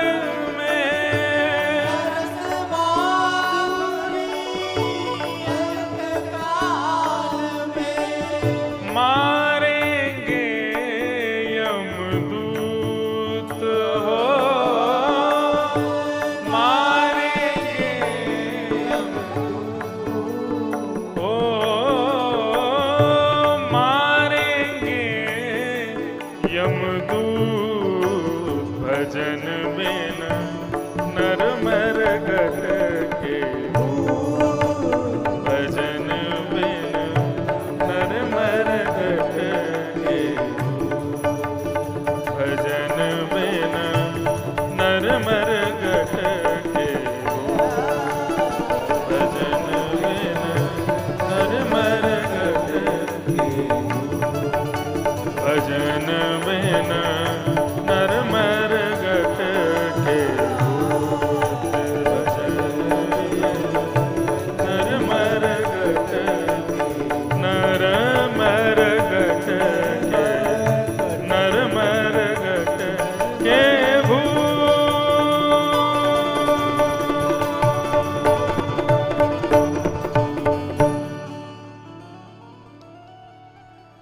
सरस माधुरी अंत काल में मारेंगे यमदूत यदि नहीं सुधरे तो। और महाराज यमदूत ऐसे नहीं मारते स्कूल की टीचर्स की तरह, बहुत कर्री पिटाई होती है। इंडिया की पुलिस की तरह भी नहीं मारते, उससे भी घनघोर पिटाई समझो यमदूतों की। महाराज नरक जाते कैसे वही सुन लोगे ना तो रूह कांप जाएगी। यहां से कितने करोड़ योजन दूर है नरक, लेके कैसे जाते हैं? हाथ बांधेंगे, पैर बांधेंगे, गले में फंदा इतना तेज बांधेंगे कि गला का बिल्कुल ऐसा लगेगा जैसे मतलब मानो जैसे घुट गया हो, अभी बस प्राण निकलने ही वाले हो, लेकिन प्राण निकलेंगे नहीं। अच्छा, एक प्रश्न, हमारा शरीर तो यहीं रह गया, शरीर तो यहीं जल गया, तो फिर ये आत्मा को तो कष्ट होता नहीं है? भगवान गीता में कहते हैं ना वो मरती है, ना जलती है, ना कटती है, कुछ भी नहीं होता, तो फिर ये कष्ट किसको मिलता है? ये शारीरिक नरक का कष्ट और शारीरिक स्वर्ग का सुख किसको मिलता है? हमारे आत्मा तो नश्वर है। तो जब व्यक्ति मरने के बाद स्वर्ग जाता है तो उसको एक दूसरा देह दिया जाता है, उसका नाम है भोग देह। ये भोग देह जो होता है ये कभी बुढ़ा नहीं होता, भोग देह कभी मोटा नहीं होता, भोग देह के बाल कभी पकते नहीं, कभी दाढ़ी मूंछ आती नहीं, वो हमेशा सुंदर बना रहता है। भोग देह को कुरूपता नहीं आती, वृद्धापन नहीं आता, कोप भोग देह को कभी किसी चीज से कभी ऊबता नहीं है वो।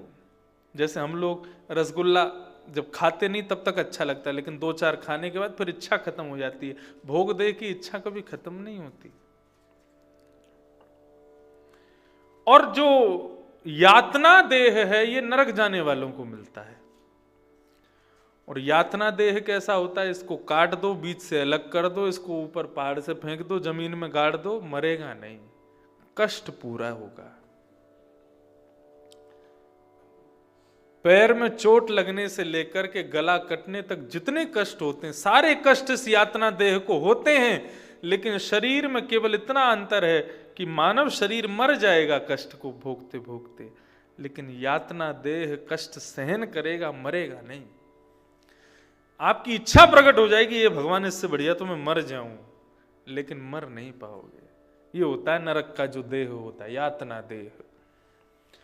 तो यातना देह को लेके कैसे जाते हैं? बोले गले में फंदा बांध देंगे, हाथ पैर बांध देंगे, और पवन की गति से, जितनी तीव्र गति से पवन चलती है उतनी तीव्र गति से घसीटते हुए मानव को लेके जाते हैं नरक। मतलब नरक पहुंच करके उसको यातना भोगनी है, उससे पहले नरक पहुंचने तक की यातना ही इतनी भयावह होती है कि वो यही सोचता रहता है कि मैं नरक जाके अभी यातना मुझे भोगनी पड़ेगी। अब इतना ही नहीं होता यहां से नरक जाते हैं ना, तो नरक जब रह जाता है कि हाँ सामने दिखने लग जाए, वो रहा नरक, बड़ी खुशी होती है व्यक्ति को, चलो मैं नरक पहुंच तो गया। लेकिन उस बीच में भी एक नदी है, वैतरणी। और नदी तुमको पार करनी है खुद, तुम्हारे हाथ खोल दिए जाएंगे, पैर खोल दिए जाएंगे। उस नदी की गति गंगा जी से भी तेज है। लेकिन गंगा जी में तो आप डुबकी लगा लेते हो, अत्यंत निर्मल जल है, लेकिन वैतरणी नदी में कोई पवित्र जल नहीं है। नरक में यातना भोग रहे सारे जितने भी नरक में गए हुए मानव हैं, उनके शरीर से निकलने वाला रक्त, मवाद, मांस, रुधिर, त्वचा और विष्ठा आदि, वमन आदि, ये सब बहता है उस नदी में। उस नदी की दुर्गंध ऐसी होती है कि व्यक्ति उसको ले नहीं सकता, उस नदी को पार करना पड़ता है। कहते हैं उस नदी की गति इतनी तेज होती है कि नरक पहुंचने में ही उसको 1000 वर्ष लग जाते हैं। ऐसे रास्ता पार करके वो व्यक्ति नरक के द्वार पर पहुंचता ही है। आज यमदूतिया है ना, इसलिए यमराज जी का स्मरण बहुत हो रहा है। वो बिल्कुल नरक के द्वार पर पहुंचता ही है, तो सोचता है 2 मिनट लेट तो लूं, इतने में ही उसको उठा करके ले जाते हैं। फिर उसके पाप गिने जाते हैं, क्या क्या किया इसने? बोले छल किया, कपट किया, परास्त्री संग किया, जुआ खेला, दारू पी, मांस खाया, कौन कौन से जानवर खाए? बोले ये खाया, ये खाया, ये खाया। बोले अच्छा रुक जा, कैसे खाया था मुर्गा? बोले पका के खाया। तो बोले इसको भी पकाओ। मुर्गा तो पक गया, मर के पका, लेकिन तुम जीवित पकोगे।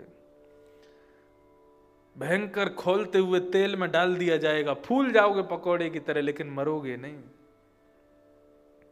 सारी यातनाएं मिलेंगी लेकिन मृत्यु नहीं मिलेगी।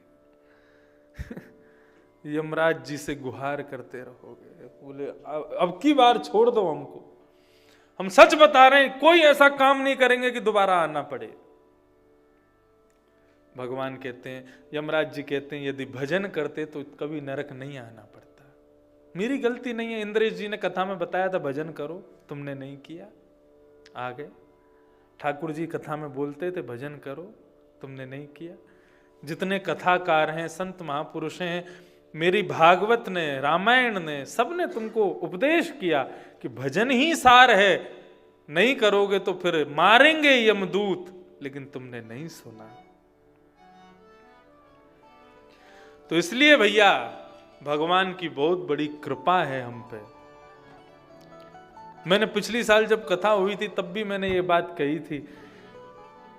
ऐसी स्थिति में कथा हुई थी कि घर से निकलना भी दुश्वार था, कहीं आने जाने की स्थिति में नहीं थे, लेकिन उस स्थिति में हमने ऋषिकेश में आके इसी स्थान पर कथा की।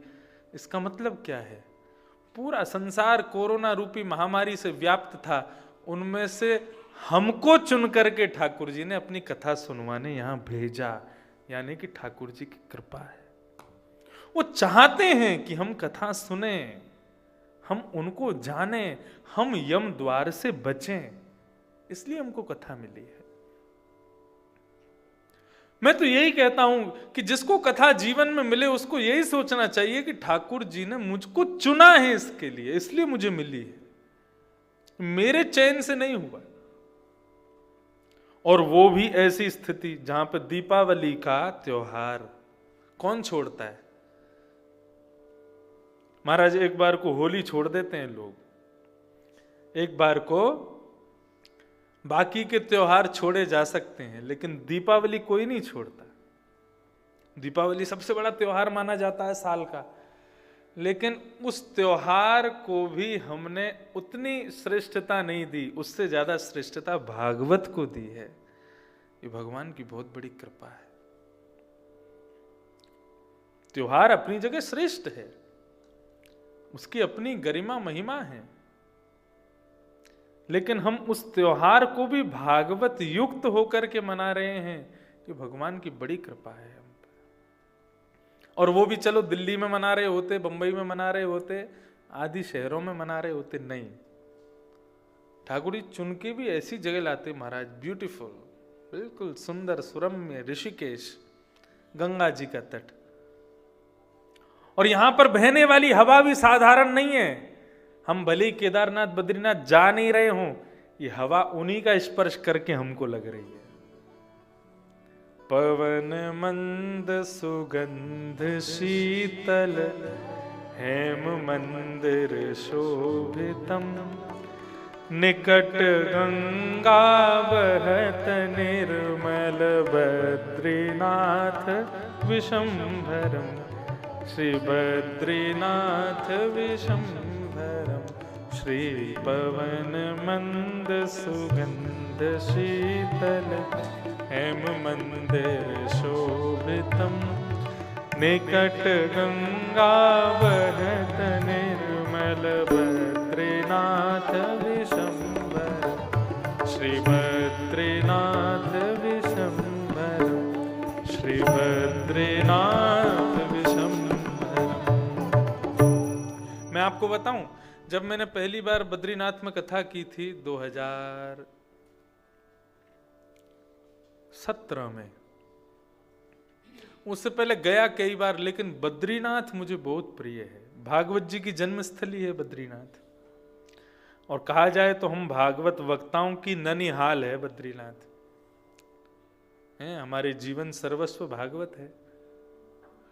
यदि इनको मां स्वरूप मानूं तो हमारी ननिहाल है बद्रीनाथ, और यदि इनको पिता स्वरूप मानूं तो हमारी दादी दादा का घर है बद्रीनाथ। भागवत का उद्गम स्थल है। तो मुझे बहुत सुख मिलता है वहां पे, और वहां की कथा YouTube पर पड़ी होगी, आप कभी सुन लेना। वहां की कथा अलग ही होती है, अद्भुत होती है, साधारण नहीं है बद्रीनाथ। तो जब कथा हुई तो मैंने नियम लिया कि हर वर्ष बद्रीनाथ में कथा करूंगा। कोई करवाए तो अच्छा, कोई नहीं करवाए तो अपनी जेब से पैसा लगा के करूंगा, लेकिन करूंगा जरूर। कोरोना महामारी आई, हमारा बद्रीनाथ का कार्यक्रम रद्द हो गया, लेकिन ठाकुर जी ने पिछली साल ऋषिकेश बुला के सिद्ध कर दिया। बोले कि ठीक है, ऊपर नहीं आ सकते, लेकिन नीचे से ही सुना जाओ कथा।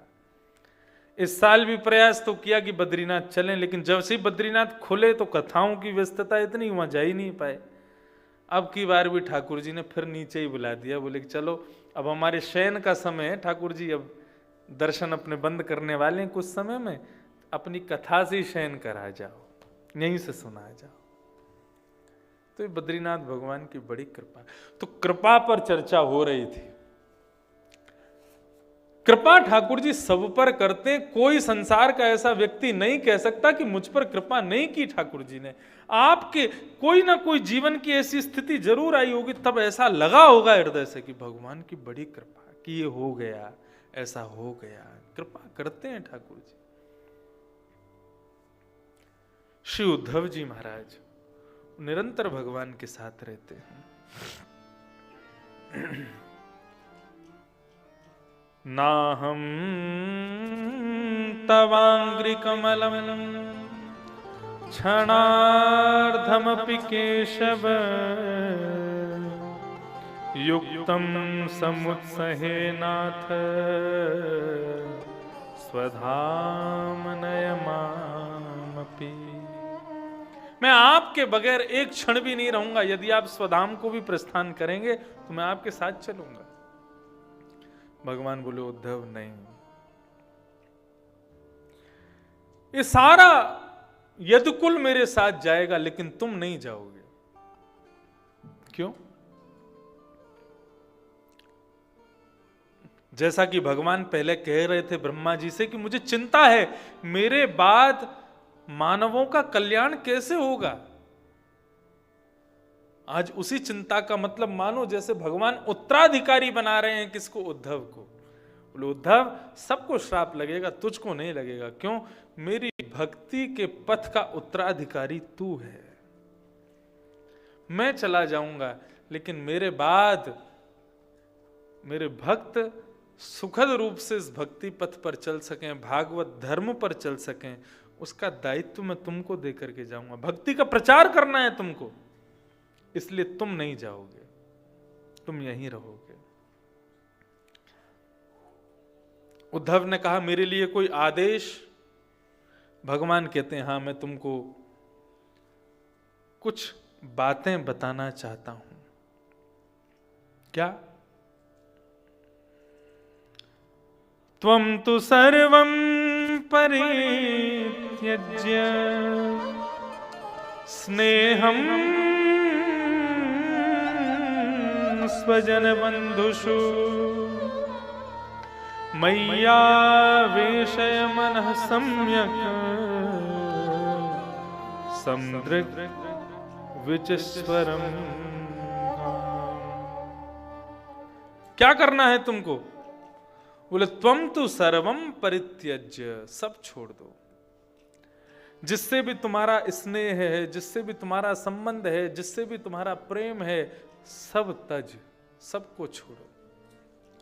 और सब छोड़ करके क्या करो? अपना कहने की बात यहां पर भगवान कह रहे हैं जिसमें भी आसक्ति है इन सबको छोड़ दो अब तुम, और केवल मेरा मन से चिंतन करते हुए अब तुम भजन के मार्ग में लग जाओ। उद्धव जी महाराज कह रहे हैं त्यागोयम दुष्करो भूमन। प्रभु त्याग बहुत दुष्कर है, त्याग बहुत कठिन है, मैं नहीं कर पाऊंगा। भगवान मुस्कुराने लगे। मुस्कुरा करके भगवान कहने लगे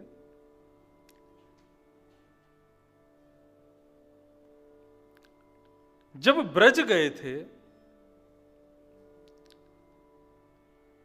तो ब्रज में जाकर के गोपियों को, नंदरानी यशोदा को तुम ही कह रहे थे कन्हैया को भूल जाओ, वो कोई साधारण नहीं है, अरे वो तो भगवान है, वो केवल तुम्हारे नहीं है, वो सबके हैं, वो हाथ नहीं है, वो मुख नहीं है, वो नेत्र नहीं है, वो कान नहीं है, वो पैर नहीं है। इतनी बड़ी बड़ी ज्ञान की चर्चाएं उन गोपियों को सुना करके आए, उन माता यशोदा को सुना करके तुम आए, और आज यहां पर कह रहे हो त्यागो दुष्करो भूमन। त्याग तुम्हारे लिए दुष्कर हो गया।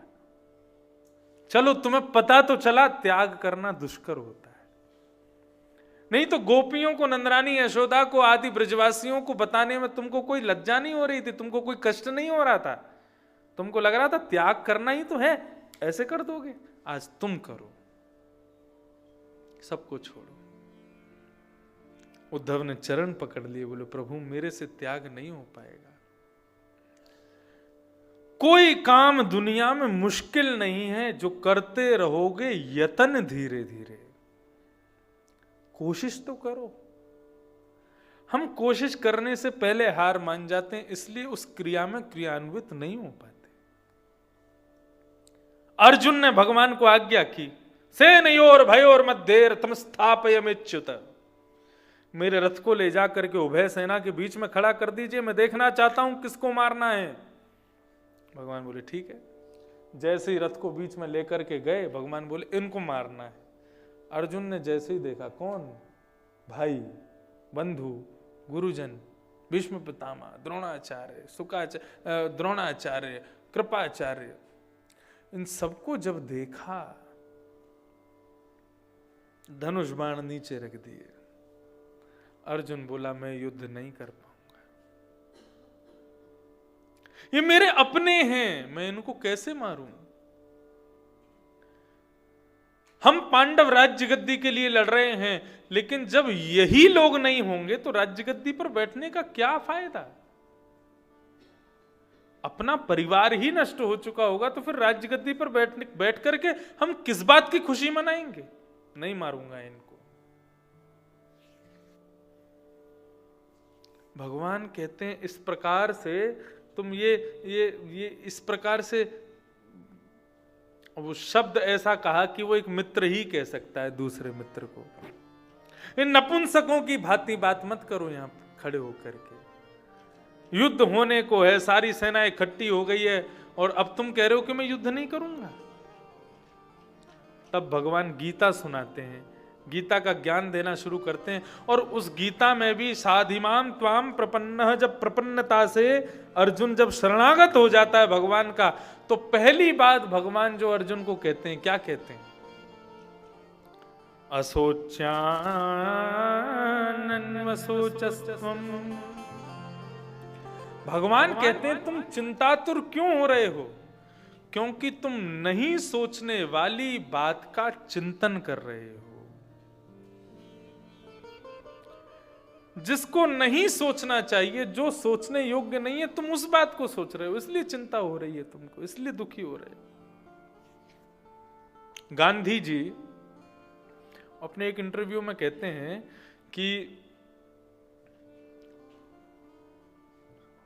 जब कभी भी उनको बहुत टेंशन होती थी, बहुत चिंता होती थी, तो वो गीता खोलते थे।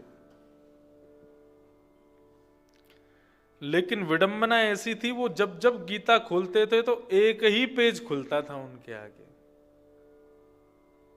और उस पेज का पहला श्लोक यही होता था, क्या? असोच्यानन्वसोचस्त्वम्। हे अर्जुन, तुम नहीं सोचने वाली बात को सोच करके चिंतातुर हो रहे हो। वही बात आज यहां भगवान उद्धव को कह रहे हैं। उद्धव, तू चिंता क्यों करता है? अरे मैं बैठा हूं तेरे पास में, तो फिर चिंता किस बात की करते हो? आओ बैठो, मैं तुम्हें बताता हूं। और यहां पर भगवान उद्धव को अपने सामने बैठाते हैं, और सामने बैठा करके श्री उद्धव जी महाराज अपने भगवान अपने पूर्वज यदु का स्मरण करते हैं, और यदु का स्मरण करते हुए बताते हैं कि यदु महाराज एक बड़े अच्छे त्यागी महापुरुष से मिले, उनका नाम था दत्तात्रेय। दत्तात्रेय के पास जाकर के उन्होंने यही प्रश्न पूछा जो तुम मुझसे पूछ रहे हो, त्याग कैसे किया जाए। तो उस त्याग की भावना में दत्तात्रेय ने 24 गुरुओं के बारे में बताया। बंधु, ये 24 गुरु हैं। दत्तात्रेय इनका वर्णन कर रहे हैं। दत्तात्रेय को अजगर ऋषि कहकर के बुलाया गया कई जगह पर। क्या कहा गया? अजगर ऋषि। अजगर ऋषि क्यों कहा गया? बोले अजगर जो होता है ये सबसे ज्यादा आलसी नहीं कहेंगे उसको। अजगर करे न चाकरी, पंछी करे न काम, दास मलूका यूं कहें सबके दाता राम। लेकिन इसका भाव जो लोग ये सोच लेते हैं अजगर करे ना चाकरी, पंछी करे ना काम, इसका मतलब तान दुपट्टा सोते रहो, राम जी सबका ख्याल रखेंगे, ऐसा नहीं है। इसका तात्पर्य ये है, इतना भजन करो, इतना भजन करो, इतना भजन करो कि एक समय ऐसा आ जाए कि भजन करते करते करते करते करते करते ये स्थिति आ जाए, भजन करना ना पड़े, भजन अपने आप होवे। करने में और होने में अंतर होता है। जब किसी क्रिया को क्रियान्वित किया जाता है तो इसका मतलब वो क्रिया मेरे पास नहीं है इसलिए मैं कर रहा हूं। लेकिन कोई क्रिया अपने आप हो रही है, इसका मतलब वो मेरे पास है। हम भजन किस लिए करते हैं? ताकि वो भजन एक दिन अपने आप होने लग जाए, उसको करना ना पड़े। मेरा सुमिरन हरि करें, मैं पावा विश्राम, बराह पुराण में भगवान कहते हैं। व्यक्ति जब अंतिम क्षण में मेरा स्मरण करता है तब उसको मेरी प्राप्ति होती है। लेकिन यदि कोई व्यक्ति जीवन भर कथा सुने, मेरा खूब भजन करे, लेकिन अंतिम श्वास में मेरा स्मरण ना कर पावे, तो इसका मतलब वो मेरे को प्राप्त नहीं कर पाएगा, ऐसा नहीं। बोले फिर उसके अकॉर्डिंग देखा जाएगा कि उसने जीवन में कितना भजन किया।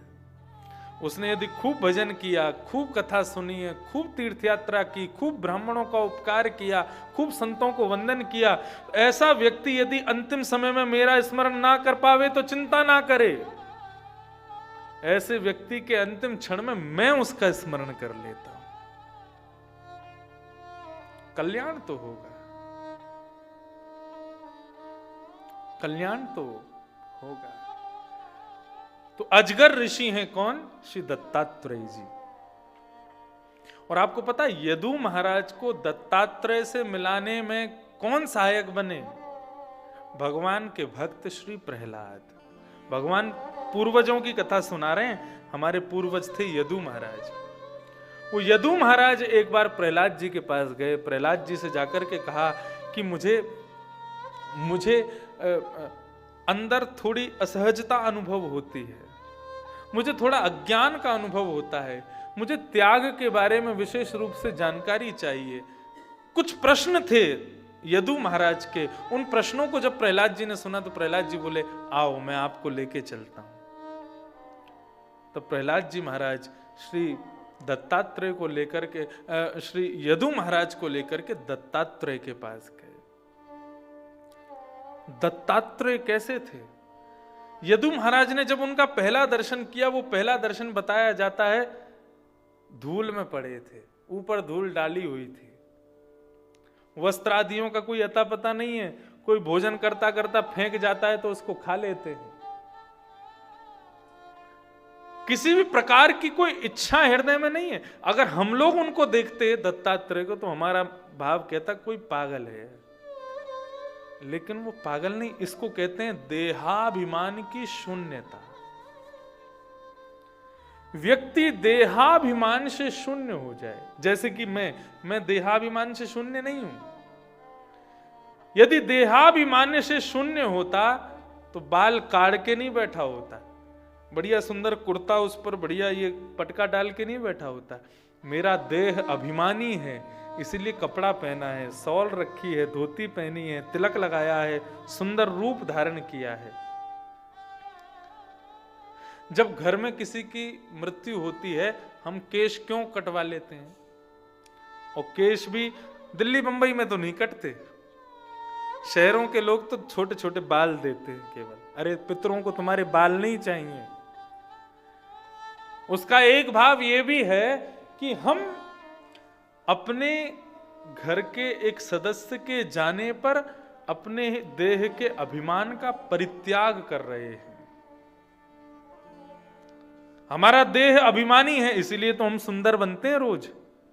इसको आंखों में काजल लगा के आंखों को सुंदर बनाते हैं, होठों पे लालिमा लगा के होठों को सुंदर बनाते हैं, कानों में कुंडल पहन के कानों को सुंदर बनाते हैं, बालों में क्या लगाते हैं? जेल लगाते महाराज, कई तो फसल खड़ी कर लेते हैं सीधी। अलग अलग स्टाइल चलती हैं बालों की। एक हम जब छोटे थे तब नई नई आई थी कटोरा कट, बीच के बाल रह जाएंगे, बाकी सारे मुंडे चारों तरफ से। ये देहाभिमानी तो है। और आजकल तो वृंदावन में देखो आप, ये घुंघराले केश। एक जगह तो मेरी कथा कैंसिल हो गई। बोले क्यों? बोले व्यास जी के लंबे बाल नहीं है। मैंने कहा भैया कैसे जाऊं, बिना बाल लंबे करो तब कथा होगी। ये देहाभिमानी तो है। आप कभी वृंदावन में टटिया स्थान के महात्माओं का दर्शन करना। टटिया स्थान के महात्मा पूरे माथे पे तिलक लगाएंगे, नाक पे लगा लेंगे, आंखों पे लगा लेंगे, गालों पे लगा लेंगे, पूरे मुंह पे चंदन पोत लेंगे महाराज। ऐसा लगेगा कोई हवा आ गया क्या। ये देखो हमारे तबला वाले भैया को देखो, ये टटिया स्थान से दीक्षित हैं। देखो क्या पूरा चेहरे पे चंदन लगा के रहेंगे। इसका मतलब है देहाभिमानी की शून्यता। इनका रूप अभिमानी नहीं है। और इसका दूसरा भाव क्या है? बोले कि भाई ठाकुर जी के सामने सज सवर के तो पूरी दुनिया जाती है, लेकिन जब ऊट पटांग रूप धारण करके कोई जाता है तो ठाकुर जी उसको देख के जोर से हंस जाते हैं। और जिसको देख के ठाकुर जी हंस जाएं, मीराबाई गाती है, जिन भेषा मारो सावरो रीझे, मैं सोही भेष धरूंगी हो बाला, सोई भेष धरूंगी हो मैं बैरागण हूंगी मैं बैरागण होंगी, मैं बैरागण होंगी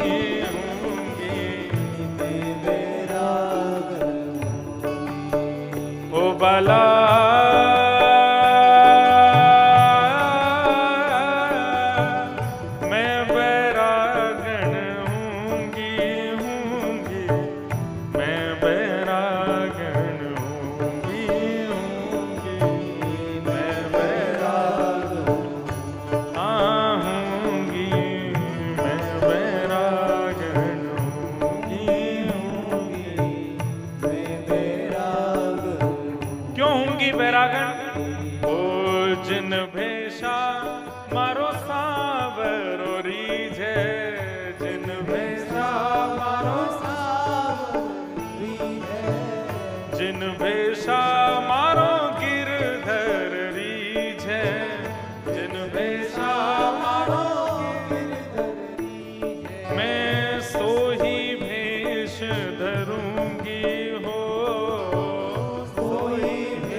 कहो तो कुसुमल साड़ी रंगावा, कहो तो कुसुमल साड़ी रंगावा। मीराबाई कभी कभी तो महाराज खूब महंगे गहने पहनती हैं, खूब महंगी साड़ी पहनती हैं। बोले क्यों? आज उनके भाव चिंतन में ठाकुर जी उनको दुल्हन के रूप में देखना चाहते हैं। तो किसी दिन तो मीराबाई बहुत सुंदर वेश धारण करती हैं। कहो तो कुसुमल साड़ी रंगावा, कहो तो और कभी कभी ओ कहो तो भगवा भेष,